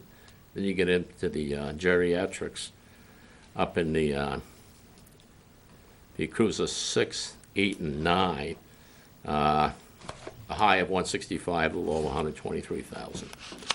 And again, this gets into reliability and an impact to the service delivery, meaning if the police officers aren't driving and riding in a reliable vehicle, it has an impact in delivering the service. Some more data on the backup. This is kind of like difference between the Tahoe vehicle, the Tahoe, which is the police pursuit vehicle, PPV, and Weare foil drive. I mean, you can look at this. This is basically the difference between the left-hand side is a domestic car or a police vehicle, and on the right, Weare foil drive. Then on page 11, this is basically taking what was on the other page and putting in more detail as you go out over time, which vehicle is going to be rotated and acquired. Any questions on the police? Yeah. What is the fleet size? What does Chief Moore anticipate when everything is done will be the fleet size? How many vehicles, in other words, are we going to be buying each year going on into the future? Well, if you look here on page 11, the size of the fleet doesn't necessarily change. What he's doing is decommissioning vehicles and acquiring a new vehicle. So acquisition for A, useful life, and disposal D.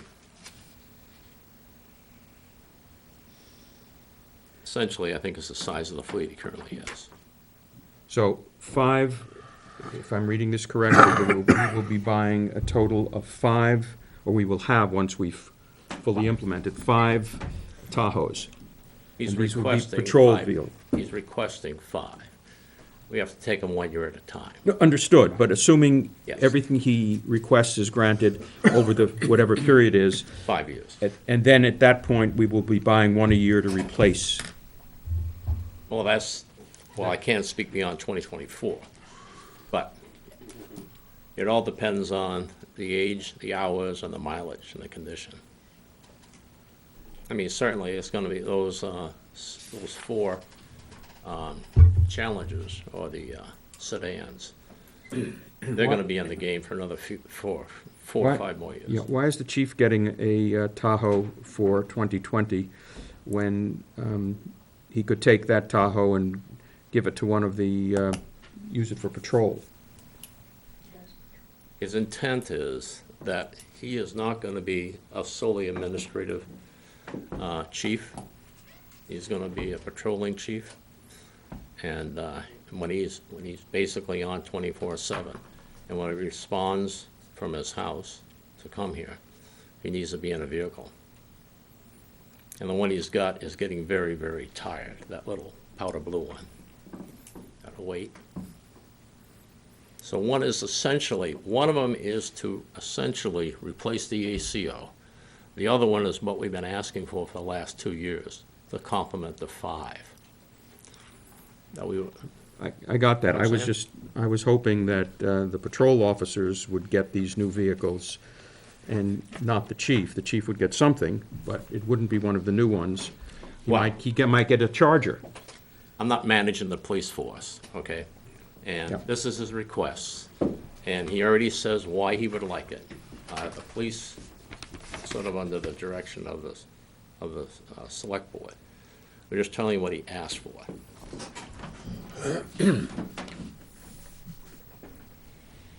Move on to Parks and Recs. It's essentially the same as last year's. It's basically, a lot of people have an opinion that Inison Field probably isn't going to be cost-effective to make a sizable flat area on it for a ball field. One of the things that is happening every day, every year, gravel is being taken off the East Street property. And it would make sense to have some kind of a strategy to, if you're digging, dig in the right direction so you're not causing more cost downstream by having to implement ball fields in the future. So the real question is figuring out if Inison Field is capable. And the second one is coming up with a design that you could ultimately work towards the end goal once Benji, over time, removes and/or crushes the material for the road use. What are you saying, Jack? You'd put a park up there? Pardon? Are you saying you'd put a park up with the existing? The intent was, through this process, the town reserved for use of ball fields for future athletic fields, irrespective of what type of game it is. And it is essentially where the gravel is being mined, not on the fields, is in back of that where Benji's doing his excavation. Right. So the real question is, if you don't have an end goal or have an idea of what you want to end up with, you may not be there. So from a practical sense, it was felt that we need to have some kind of a template to end up with. Because beyond that, it's all opinions until you have some facts. And what they're asking for is an engineering study. Look at the topography, look at the gravel cuts, and basically do it such as doing no harm for the future use. And do you know how long it will be before Benji is finished removing gravel? Doesn't matter. If you're still digging, you want to be digging in the right place at the right depth so you're not causing, impact for future costs for using the site. I mean, that's the practical aspect. Does that plan exist? No, No. that's what we're asking for. Oh, okay. Where'd you come up with the 19 grand number? Pardon? Where'd you get the $19,000 number? They got it from, I forget the name of the company we got here. There's a quote. Geo Insight? Who was that? Geo GeoInsight, Insight. sorry, yes, same one from last year. They basically say, here's the property, and what's the art of the possible for Inison's? And a lot of people think it's probably as far as it's gonna be. If you wanna have a soccer field, baseball field, that's a pretty flat area. And it's gonna take a lot of cuts and a lot of fills, and when you do a cut, you probably need to have either a slope or some kind of an embankment. When you do the fill, likewise. So I think from a practical sense, Inison may have limitations, but certainly up on the East Street property, if we continue to take the material out, we ought to know what our end game plan is, no matter how long it takes, 10 years, So that's the issue. So the material there goes down quite a depth, and if, Well, nobody knows. Until you, well, I'm sure Benji can go dig a big hole, but the question is, he's probably gonna do it what makes sense for him, you know, for what he does in mining and such. So the real question is, can you come up with at least say, more than a vision, but actually, you know, basically topography, depth to water, all this kind of stuff, and basically do a you know, a sort of a temporal layout of as many fields as you can practically get without becoming crazy in terms of the amount of fill to be removed. So this is basically coming up with a target to achieve over time. Now, it can always shift, but why would you want to go and do, you know, considered effort and find out you got to back it up a bit? And that's the intent of coming back with this again. Moving on to 13. This is the bulk of the request this year. Again, Benji's asking for another a 10-wheeler truck, a replacement. And it's $220,000, even though he might be able to get it for $210,000, depending on when he can negotiate. Again, we don't want to be looking for money. It's 25 cents on a dollar tax rate. This year, for his fleet of vehicles, his budget is $60,000, I believe, and he achieved last year his repair budget of $126,000. So, now why is that an issue? Well, it's not only so this is just for piece parts you buy, and/or if you go to the dealership or someplace for outsourcing for repair, like an engine or a transmission.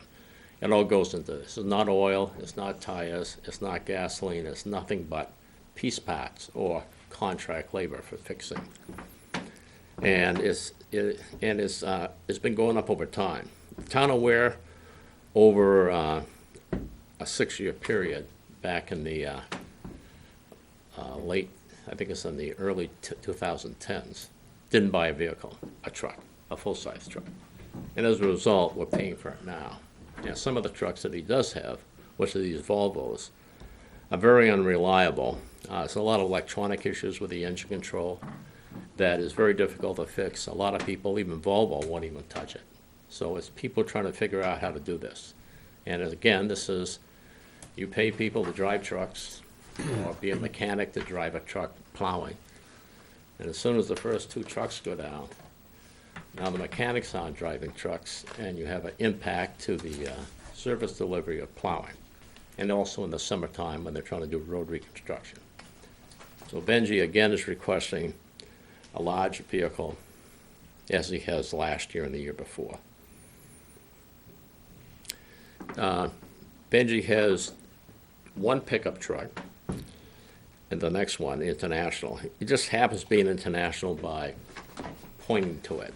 Meaning it could have been some other vehicle. They just happen to have a picture of an international. If you look, this will be past 14 and 15. Actually, is the same pictures as last year's truck, but it kind of fits the same condition of the truck they wish to repair. T5. Page 16 is it's a cabin chassis. It's basically the sander body will go on it, the plows will go on from the old one. This is buying a cabin chassis and fitting it up with the existing equipment. And it's, this truck is a 2006, and he spent over $5,000 of that $126,000 on that vehicle. And it's getting very tired. This one basically is, he calls it, it's a plow truck for the municipal buildings and such. Be it here and be it over at the safety complex and around the town garage and transfer station. And also intersections, sanding. During the summer they go out and they have a load of cold patch and they patch roads. It saves having a big truck doing the same task. So he's requesting this, and it's basically 86.5. It may not be a international, you just happen to have a picture of it. It'll be whatever you can get on video. And you can see the vehicles here, T1 through TR2. in the next page, it's just the fleet, the hours, and the vehicles. And you can see, page 19, lower left-hand corner, 2009 through 2014, 6 years, we didn't purchase a large truck. That's roughly $1.2 million worth of capital assets we didn't purchase. We purchased other things at that point. So we kind of, looking back at it, with the longevity of what these trucks have got left in them, we probably could have made better decisions back then, but I'm sure we made the right decision at the time. Going back to the next line is the, on page, let me get back to that.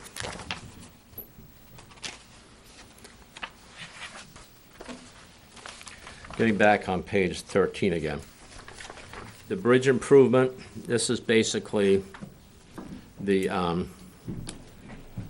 River Road Bridge. We've already have 3 years of $105,000, okay?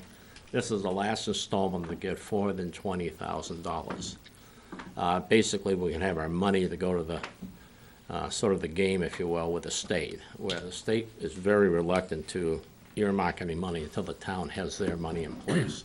So this, achieving this $105,000 this year, this will give us principally all the 20% of the money for River Road and the 2 culverts up on Peacock Brook, up on Francistown and Low Road. So essentially, this is the same request as last year. And this puts in the position to start the design and permitting process with the state. Then the question is, of course, where are we in line? And but we're further ahead than people that don't have the money. So this is the last installment. And this is based on the information that we understood, I think it was back in 2015. We asked the state what the cost would be for the total project. And it was like, I think it was $2.1 million. And our 20% is the $420,000, which this year's $105,000 will be the last installment. And then the road reconstruction, last year, it got changed and put in for 480 like it had been traditionally. Benji requested an additional $20,000, and this is basically to do the summer roads.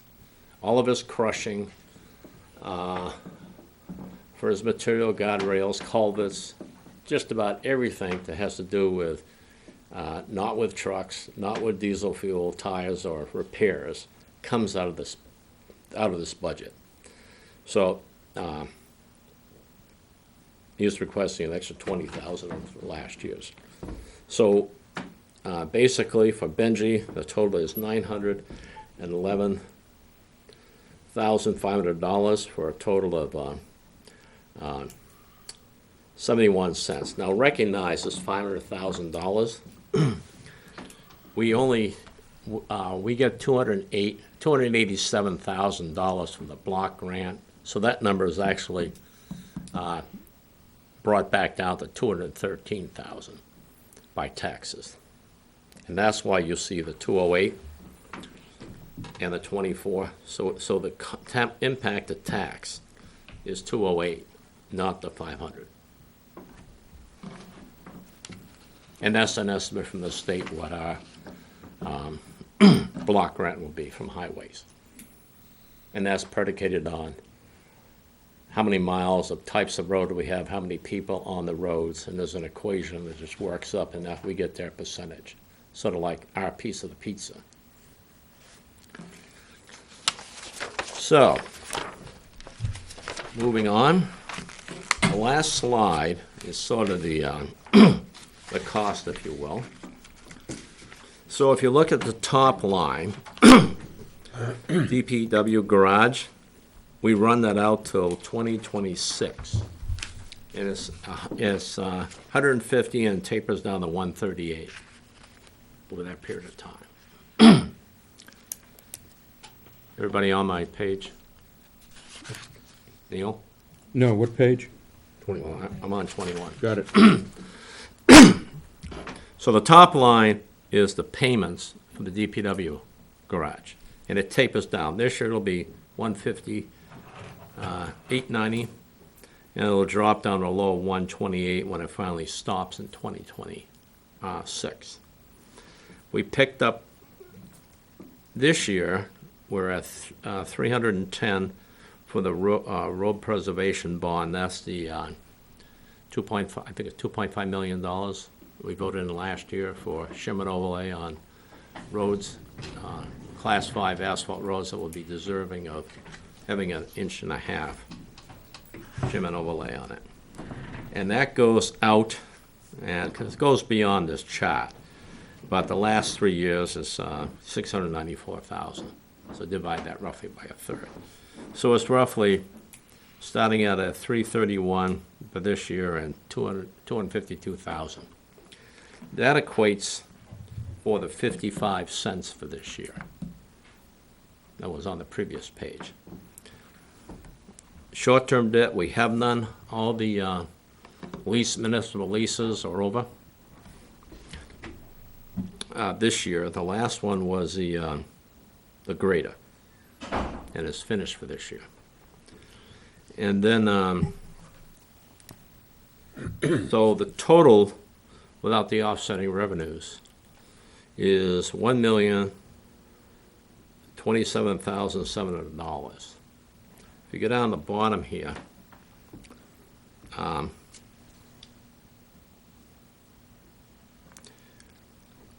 the total debt and capital is $1.513 million. You remove the block grant of $278,000, and you come up with raising amount funded by property taxes. Everything passes $1.256 million. Now, if you look below, tax impact, net present value, that should be a K after the 3. It's $877,333 million dollars. And if you figure out, it's 1.38, and last year was 1.39, and last year was 1.38. So, the chief, fire chief, has no requests this year. His next request will probably be for an ambulance. And then he'd be looking in the mid-2024, I think it is. What page are you on? I'm just doing this off the top of my head. This is for the chief, fire chief. There's nothing required. He's got basically, in the near future, he's got an ambulance. And in the little distant future, he's got a fire truck. And we looked at the revenues that he has on hand and what the future revenue anticipation is. It looks like he's going to be in good shape to afford those. According to this, on page 4, I don't know, 6 lines down, it looks as though he only has a balance of $2,030.11 in his fire and rescue fund. Is that correct? That's a different fund. I don't have a chart of the,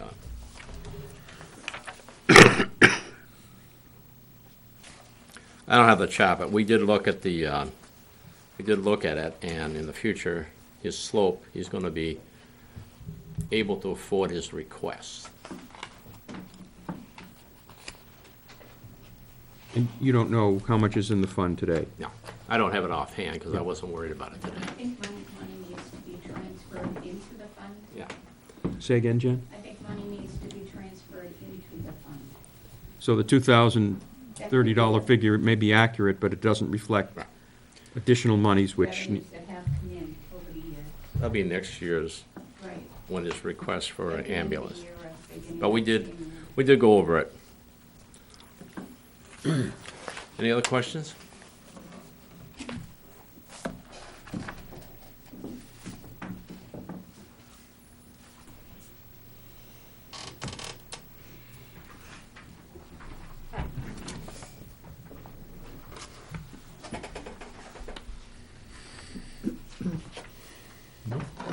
Thank you. Thank you. Thank you for your time. Thanks, Jeff.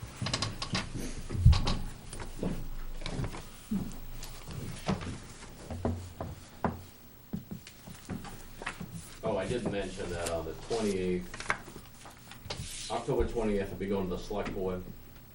Then after that, on the 6th of November, I'll be going to the finance committee.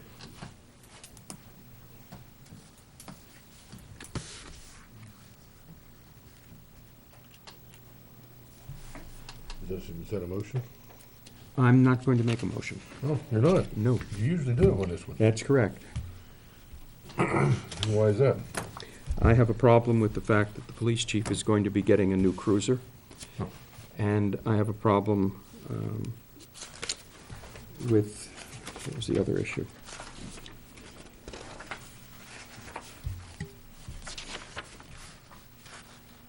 Oh, the $19,000 for the Parks and Rec.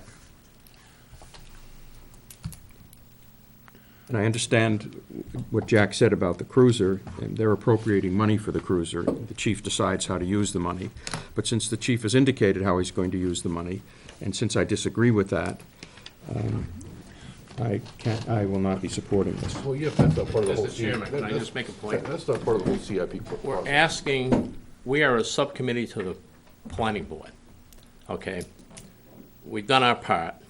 We're asking you to allow us to move this forwards to the select board. You'll have ample opportunity at the select board to make comments. Ample opportunity as the past years, and the finance committee, Neil, you're on that, I believe. So, from an administrative purpose, I'm requesting you move this forwards. You could take issue with it later on. We qualify these as being reasonable, meeting the needs of the master plan and support the town's needs. That's what we're doing here. We're not approving each individual piece.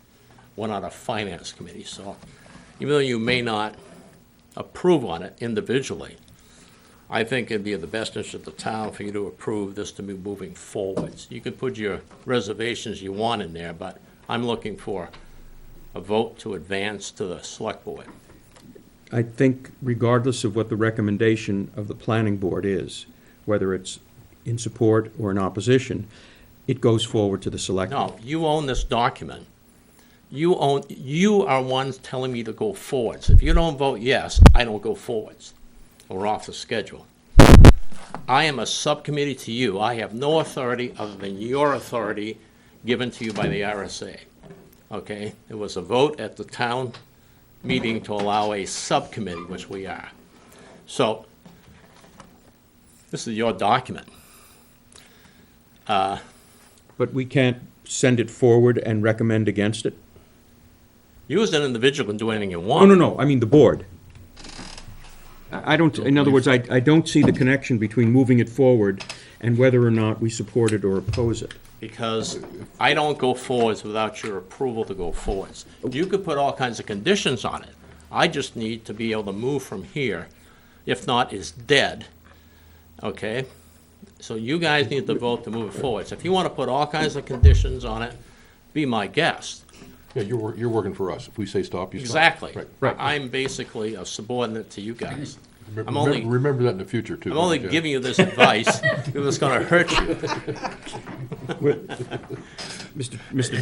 And I just want to point the 19,000 for the Parks and Rec seems a little, maybe a touch high, but at the same time, it is definitely something that should be done for the East Road. If we dig a hole, we gotta pay to fill up 5 years now, that's kind of You haven't been silly. out there? Years ago. Yeah. It's quite an event today. I was out there before the town got it. Yeah. I was out there. I've been out there a long time. Well, I think Jack makes a good point. That, there's plenty of opportunity to impact this down the road. Some effort, a lot of effort goes into it. I could vote no on everything there when I get into the ballot box, but I think it needs to go forward. I agree it needs to go forward. That's a separate issue from whether or not we approve it. We can have it go forward with a 3-0 vote to go forward and a 0-3 vote with respect to approving it. There's no contradiction between those two positions. Jack is right, it needs to go forward. The selectmen need to have an opportunity to look at this. It needs to go forward with your approval. You can have conditions, you can have 20 other things, but I'm just saying, We can, I'm not sending it I forward. don't think we, You're sending I don't think we have to approve it, I think we have to recommend it to the select. we have to recommend that the selectmen Do cons- whatever you want, Yes. I just need to go further today. I mean. I'm not going to make a this is motion, so why don't exception you? for all the other years. I'll make a motion. Do you prefer that I made the motion? Sure, yes, I would, actually. All right, I mean, I well, move Neil's that not gonna we, second it. recommend the, no, I don't want to recommend it. Recommend that or I move that we send the capital improvement plan for Town of Ware 2020 as presented to the Board of Selectmen. Any seconds? Before I second that, let me understand what you're saying. You're saying that we're not recommending it, or not recommending it, we're simply saying it should go on to the selectmen. Is That's what I that, said. I second that. Discussion? All in favor? Aye. Thank you. You can go on to the selectmen. See you next year. Enjoy the evening. Let the record reflect the fact, oh, I'm That's creating the you. record. Oh, hold it, wait, I gotta get, You gonna write it down or not? yeah, I gotta, Before you forget? what was the motion, Chuck? Motion to send CIP plan, Town of Ware, To send 2020. to selectmen without recommendation. as presented, As I didn't say presented. without no, recommendation. as I didn't say presented that. to the board. Okay, I then move to Mr. send Kirk CIP. commented. Right, then you commented, you're not recommending it, you're just sending it. Right. Okay. Wow, 2 pages. Do I get my moment in the sun now? Yes, well, I'm not the chair, but Oh, Mr. Chairman, Yes, may I make a presentation, you please? certainly can, sir. Thank you.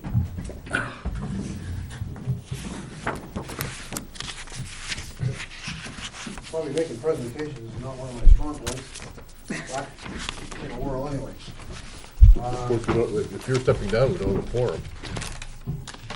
well, I wanted to show you the variance. All right, I'm in the process of trying to build a home for myself.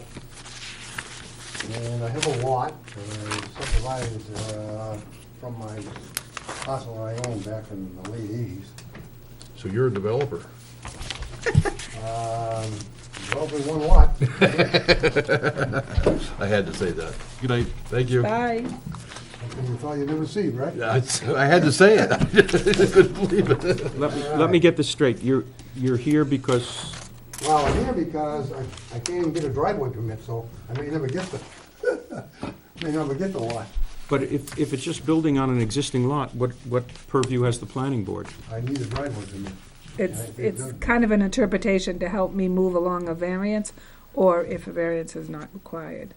And if it is Well, I'd rather required, I'd rather have the planning board tell me how I can achieve this without the variance. But, right, What's the lot map and lot number, do you know? yeah, I haven't really, you know. Thanks. 203-98-2. Now, I have had a couple of discussions with Kelly, And that's on what road? Cotting Mill Road, off East Road. Carding Mill Road. Yeah, well, yeah, here, I have this. Oh, I know Carding Mill Road, that's you. This is Cotting Mill Yes. Road. Yep. So your house down here. That's my house, right, this is the lot I want to build a home on. And there's a mobile home on this one? No, there's a house here. It's a house? Yep. And your house, of course, is here, and this is your barn. Yep. Exactly Okay. right. And my shop is up here on this lot. Okay. Okay, that's what it is, your shop, back there someplace, okay. What this illustrates is, according to the way I interpret the town regs, and Kelly seems to think that this is where we're at, this is blue. And I have to build, according to the town regs, I have to come off of the existing town-owned road and build it's like a 350-foot driveway.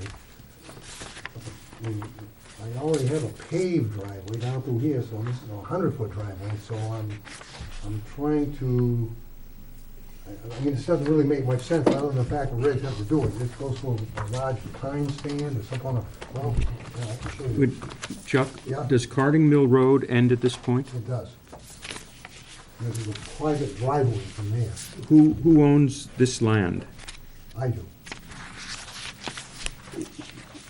Could you annex, could you combine these two lots? This driveway lot with this lot? I was playing around with that today, it doesn't look like a good plan. This is an industrial lot, this is a rural ag lot. I wasn't doing it for that purpose, I had another. Could you donate this paved portion to the town so that Carding Mill Road extended beyond here? Then you've got a town. Up to accept here. Accept the town road. It and all wouldn't this. meet town specs. This is not a Class 5 road? No, it's just a driveway, it's a paved thought it's- driveway. It has 3 inches of hot top on it. It's been there for 15, 20 years. What does this have? That's a well-paved road, it was just newly paved this year. So it's half class 5, half class 6. So I wanted to show you, this, in this picture here, I'm standing, this is right at the end of Cotting Mill Road. If you look down the road, let me leave that there. And your lot is over here somewhere. Well, I want to know, yeah, actually, this little cone here is where the where this comes in. You can see it's a pretty nice road, but the problem I have is this is me standing in this right here. You can see the big hill behind me. Now, the hill does taper down, so this kind of overstays what's going on. This is the turnaround, right? Now, this is, let me look at myself. Turnaround's right here. Yeah. It's Yeah. covered with leaves, so it kind of covers Right, everything up. yep, So I can barely see it. I've got to, not only gotta build a driveway, but it's a driveway through, pretty much an embankment covered with big pine trees, and it has a long length, and I have to put a turnaround in it, because it goes up over 150 feet. So it's quite an undertaking, when I already have really premium access. This is where I want to go in. This shows, there already is where I want to use the driveway, there is actually a road through there that I can run my tractor through. You can't run a car through there. So, and this is a picture of where the driveway goes in, actually goes in. That's right here. That's taken right there, looking into the woods. It goes up the bank, and those pines run down through there. So anyways, I tried, Kelly and I discussed, the problem is that in the driveway description and definitions, It's right there. it says the driveway has to come off from the frontage has to come off from the frontage to the lot. This is the 200-foot frontage to this lot, Yeah, that's, so it has to come off from that. The other possible option is a common driveway, which means. What zone are you in? Rural ag? Yeah. And why is this 50/50 cutout? At the time That was turnaround. road was built, that was an allowable turnaround for the town, So where's your 250 feet of frontage? right, You're 200 feet, right there. but not this. Oh, yeah, that Yes. counts. How can you, No, that doesn't count. you count this. here's 100, This, and that. It's 50, 50, and 100. but this isn't yours. No, yeah, it's frontage here. But it's not frontage on a road. Oh, Yes, that's it is. allowable. That's part of the road. Yeah, that's allowable. That's the turnaround. He's standing in that one picture. You can kind of see Okay, it. okay, I got it. It is allowable. Yeah. Well, the problem is your driveway has to come off your But frontage. he's calling Carding Mill Road his driveway from that Well, turnaround Continental point. Road, I'm saying this is a driveway, so there's still a problem here though. In other words, if you go look at shared driveways, then I could say, well, the driveway serves my industrial lot, and now I want to share it down to here and come in. The only problem is, one of the lots on a shared driveway has to have frontage. The access come off the frontage, and neither one of them does. Here's the frontage to the industrial, it goes way down into here. It's like 300 or 400 feet of frontage. But its access is right off the end of this road, and the regs very clearly state that end of a, I don't know how it's written. It's right here. There's a picture someplace in here too. But what makes that a driveway as opposed to a private road that he Well, we did debate worked that. on? Well, What's the difference? It doesn't matter.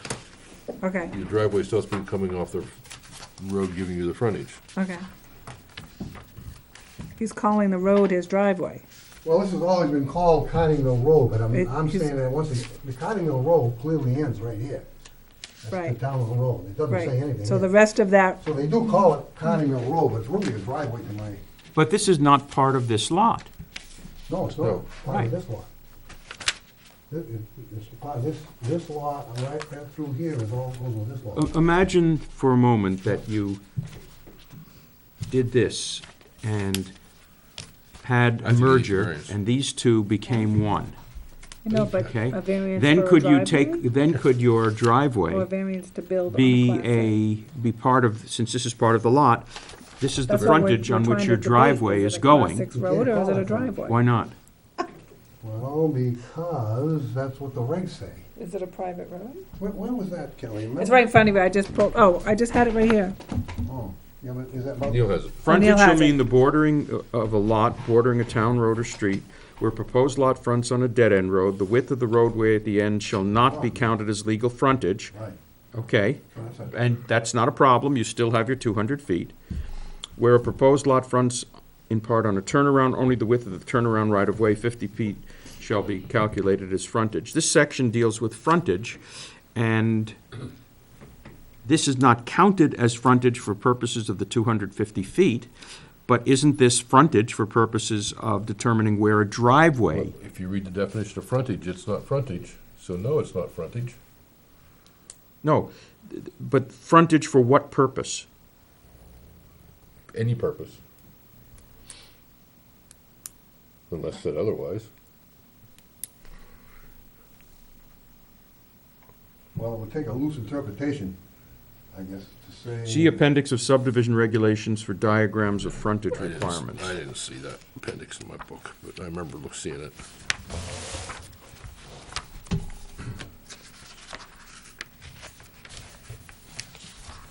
So I guess I'm having a hard time deciding whether the variance is for the driveway access to his home, or does he need a variance to build a home on a Class Here, 6? it's at the end, it's on page 65 of your red, you're there.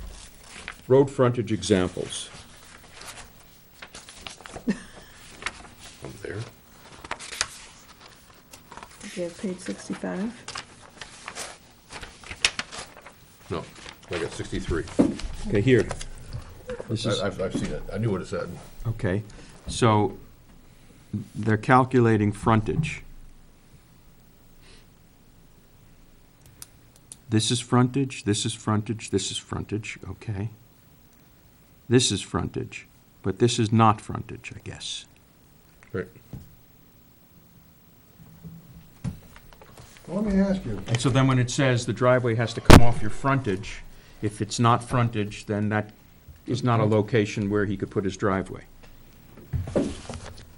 well, if the second lot, if this lot had frontage, then I could put a shared, look at shared driveways, and that'll kind of, when you look at a driveway, look at shared, only one of those lots has to actually have frontage. So the way I'm looking at it, neither one of them does. Right. Who owns this land on this side of the I do. road? You own all of this? Yes.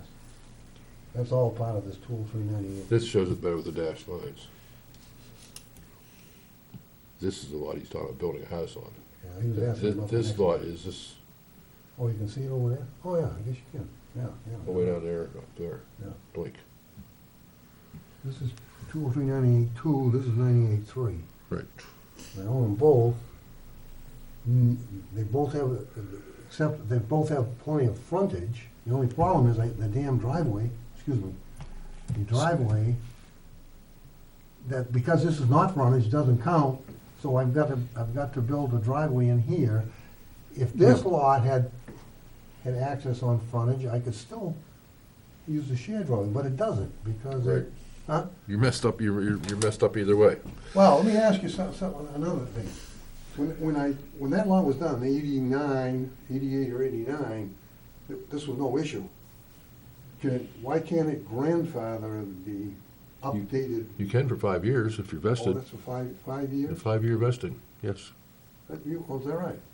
Well, I'm over 5 years, that must be good. No, you're not good. No, you You were good for 5 years, you're not good now. And you would have had to apply for a driveway then. Let's assume that he gets a variance, okay? And For so, a common driveway off the end of the road. for a, For a common driveway off where's the road. common driveway? Right there. Off the Right. class 5 That's part. That's what I want. Which is serving to here and also serving to, Here. Oh, that's the route you want to go, common driveway? Well, that would be, then you wouldn't have to build the purple, you don't have to build this. Right, but he wants that. Yeah, that's what I want. That's his original choice, the first choice. The driveway off the class this 6. driveway is serving, if it's a common driveway, how many lots is this serving? 2. This one Yeah. and this one? Yeah. That's all there is.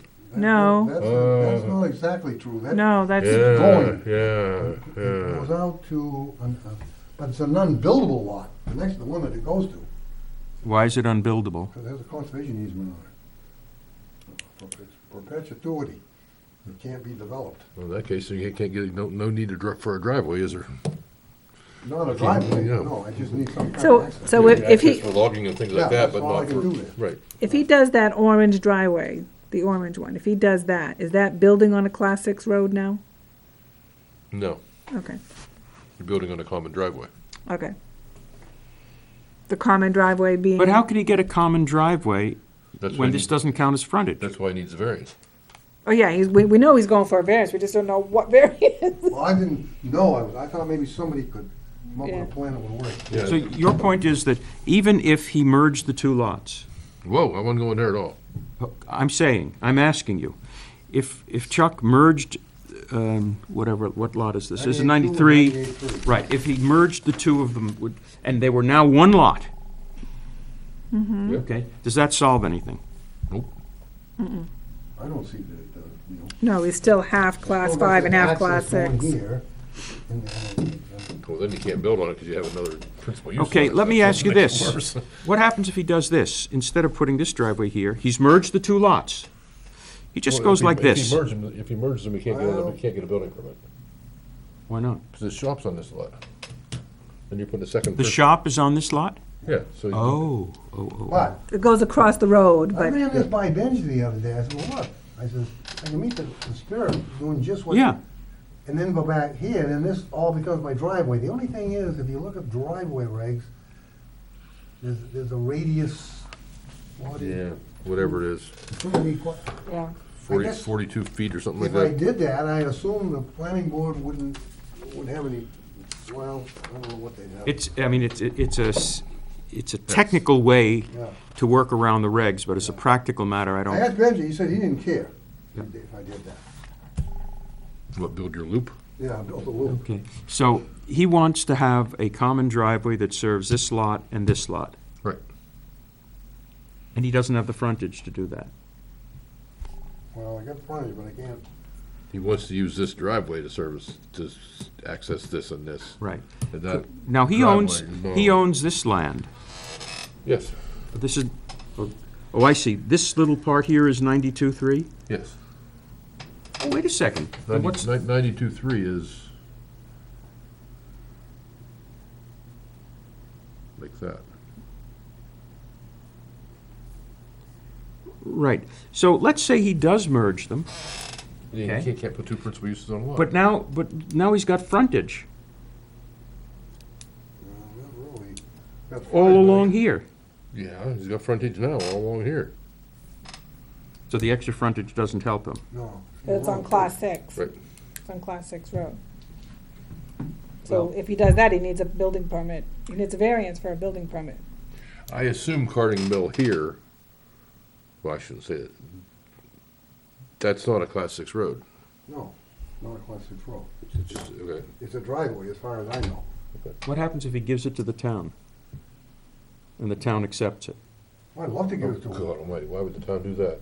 You're the one saying we don't wanna do that. Hold on, the town may vote against it, but I'm saying, if the, I'm voting against it. That would work. if he gave this little strip here, which is already paved, Only down to here, that's all I gotta give them. no, you won't, okay, I'm good here. whatever it is, Yeah.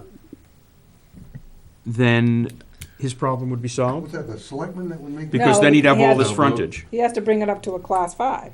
Let's bring up to class He 5 has to standards for the bring it selectmen. up. Is it, you would say it's not class 5 standard? No. It wouldn't take a lot, because it's a good base, it was a gravel pit at one time. Yeah. But I Takes, mean, takes a town vote too, yeah. so that's not till March the earliest. Well, there is a last resort, and that would be to waive it at the planning board level. We can't Waive the waive, requirement. we can't waive a zoning ordinance. Oh, you can't? Subdivision ordinance, not the zoning. Okay.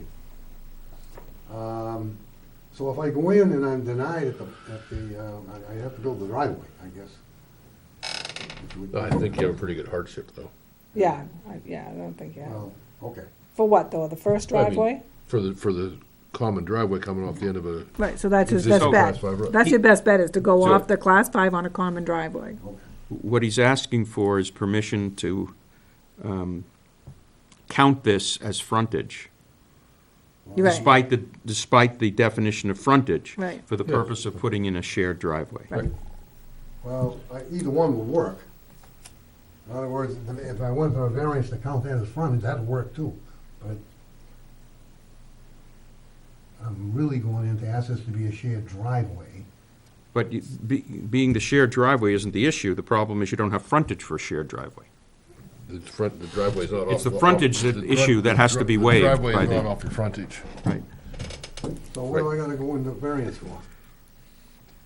I think you're going into, to have the end of the road count as frontage for purposes of I think you- driveway construction, no?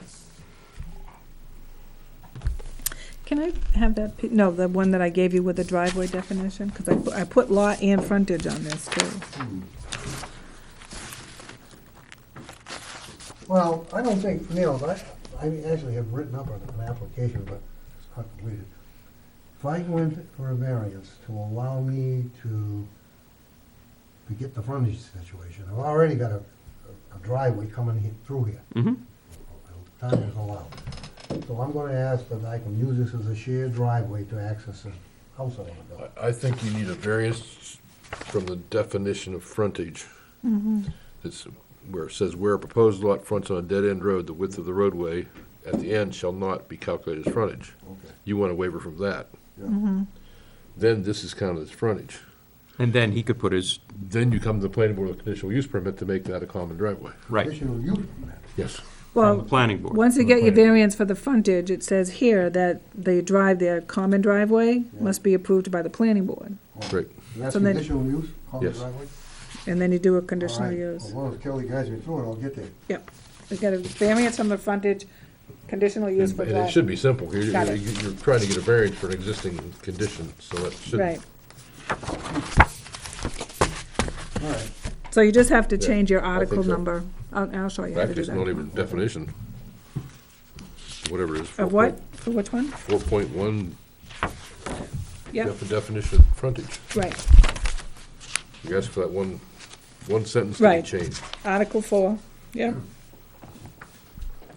So it's not the definition of a driveway you're telling me to go out? No, No. going Okay. after Definition of frontage. the Okay. frontage. Okay. And then, Then to you come put here. a common driveway, because once you get your variance, then you come to the planning board for your common driveway. Of course, that's all non-binding because we don't have a quorum right now. Yeah, I know. It's not, Right. even if we had a quorum, it wouldn't be binding. Right, it was just a It's all discussion. conceptual discussion. It was actually to help me interpret which variance you could go for. Okay, so you think you have a good handle on this? Yep, I do. I got it now. You don't really want that, do you? No. No. Because I'm gonna use that with the ZBA level. Are you going to declare us adjourned? Nope, she's not done yet. She's not done? Nope, she is not done. Oh, man. She's a busy lady. No, I just wanted to let you know there was a couple of, Her show started an hour ago. yeah. What, football? That's what he said too. I don't even know what show, I was just giving him a hard time. Figured if he can leave at 8:30 for football, I could leave for a show. And I just wanted to let you know that I did talk to Attorney Dresser quickly, but he needed to review some things on the RSA for whitetail, and whether it's our purview. He thinks so. He thinks that we can oversee any of the amendments, which would be phasing, and that we would have a phasing agreement, that he would like to know how that's gonna tie into any existing bonds. Fire chief also wanted to weigh in on a cistern. He might need to revisit the location of it, and he wants that cistern up and running prior to the first CO. I'm not sure he can move the location of it now, Well, but anyway. He found what some what he minutes. was saying is that that the planning board has jurisdiction over this phasing issue. And we're gonna get that in writing.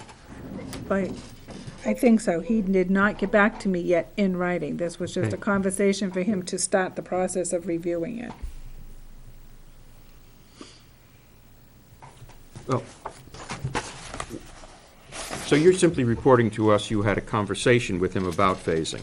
Right. So he's going to review the RSA. He wants to review the 5-year rule again. He would like to know what improvements would be done first to come up with a phasing agreement. Our question was simply, do we have jurisdiction over this when this is phasing? Yep.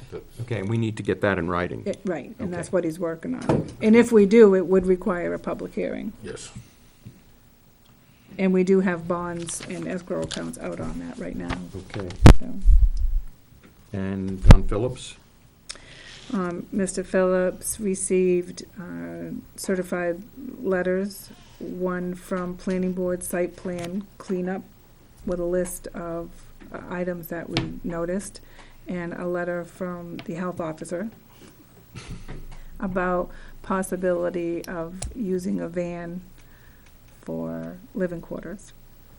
So we were going to meet yesterday morning, but it was raining, so we are scheduled for tomorrow for a site walk to go over individual items that need to be removed, taken You're care going on the of. sidewalk? Yeah, Just as well as code enforcement. I see. So, and to get a written plan of action on how to take care of some of these items. For instance, if you see a pile of tires, those have to be disposed of properly and within 10 days or 30 days, or whatever time plan that we work out. And there would be a date, and until such time as that is completed, to your and the health officer's satisfaction, his application is held in abeyance? Right, right. Yep, he was advised not to come back to finish his site plan, because that would be a stipulation that I needed to clean up. And I did have a question about, you mentioned the other property line dispute. Is that an issue or not? It should be shown on his site plan as, I'm not call it a dispute, because it's not a dispute. It's, Okay. that's the word, that's the wrong term. That's what's on there now, though, that word is Yeah, that's the okay. word that's there, but To be determined, I got one on one of the plans I got.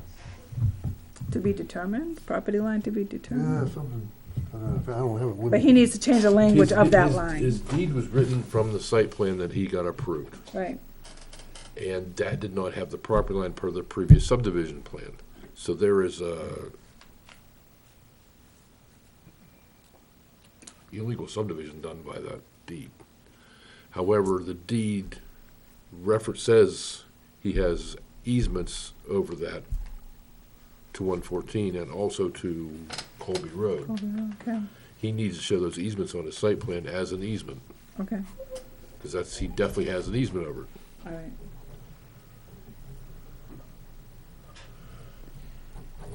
So yes, I'm still working on him, But I- with him on I the, hate getting on the into cleanup. detail on an application with nobody here to represent themselves. Yeah. That's why I was kind of Okay. stopping if I could. Well, she was just giving us a report. Right, no, Yep, and because yep, they were yep. two items of reasons why he was not ready to come back. What time is your site walk? Tomorrow? Yeah. I think 10. Okay. Yep, it's during my hours now. So I want to go to the individual pictures and piles that we went to and Who is the health officer? You're both? Yes, Split personality, huh? yeah. Typical female. So when you're involved in something like this, you are, let's talk about the tires. I don't know what there is, but let's hypothetically talk about, there's a pile of tires that gotta go somewhere, for whatever reason. And that's agreed to by whoever has them, and the next time you go back, they're gone. Do you ask where? The fact they're still not in the same spot is good. In this situation, I would, because there's an accumulation of them in different sizes, and some of the rims are still on. I would think you'd I get a wouldn't- receipt for paying to get rid of the tires for I would like to somebody. have some proof that they were disposed of properly, is how I word it. So in other words, you just can't go bury it in the other side of the Right, it's pretty easy backyard. to lose them somewhere. Correct, yeah. So, and I also notified DES, the person that was monitoring back years ago. I sent him a email. I haven't heard back from him yet, but we'll see. But at least I want to get a plan of action. I want to get some It's timeline. been going on for way too long. Right. What about the fact that he is renting the property to someone without legal authority? Yep, he was talking with that person that's back in the back area to come in for a site plan. And I said that I would bring an application with me when I go out. And in the meantime, he can continue to use it illegally? Well, it was only a matter of time before he did the application. So I'm not gonna kick him out for a week and then go Let me back. see if I understand this. In violation of the zoning ordinance, Can I make a suggestion here? We should either probably go into Non-public, non-public for whatever reason we think of here, 91, whatever it is. reputation, see. Yeah. But no, I understand where you're. We should be careful what we're saying here in I a moment. would. But I was working up to that as part of my plan of action with, But the point is that that use is going to continue. properly. It can't be done properly until we approve it. And that means until we approve it, it's going to continue to be done. And that doesn't make sense. I mean, that practically invites people to do whatever they want and Permission later. get permissions secondarily. And I did that when I was a teenager. and a lot of people take that attitude. You put up you do whatever you want to do, and then if you're caught, you say, "Oh, I'm terribly sorry. I'll file the necessary paperwork afterward." I don't think that's a good practice, and the approach that you're taking condones it. You might want to rethink how you go about doing that. Well, that's not to say that there's no fines and penalties of a violation. The violation's been ongoing. Well, I just sent them their notice last week. The fact that officials just discovered it doesn't mean to say that I don't think the second business has been there that long. whatever it is, I mean, a couple months. judging by some of the vegetation growing around that equipment, early spring at the, or maybe. I'd have to look at it again. Right. Either way. But if, I think you have to give them the opportunity to get it permitted before you start shutting them down. but then Yes. you encourage, Yes, you encourage exactly what we the don't want to encourage. The owner should know better. But there's no consequence to the fact that you should have known better. That doesn't make sense. That's why so many people are frustrated by how some people get away with things. And that's not a good policy for the town to take. Jack usually keeps those. See, And then the building permit ordinance, I think I'll email you what I've been working on for changes. I'd adopt new codes. I met with the fire chief for his codes. As I finish Did you all. ask the fire chief about his fire cistern regulations in the subdivision regs? No, Could you please? sure, I didn't know I was going. Yeah, I can do it. And that was it, that's all I had. We stand adjourned. No. Oh. You're gonna make a motion to do that. Chuck, it's your turn. I move that we adjourn. Anybody second? Sure. Okay. Discussion. All in favor? Aye. Good night. Night.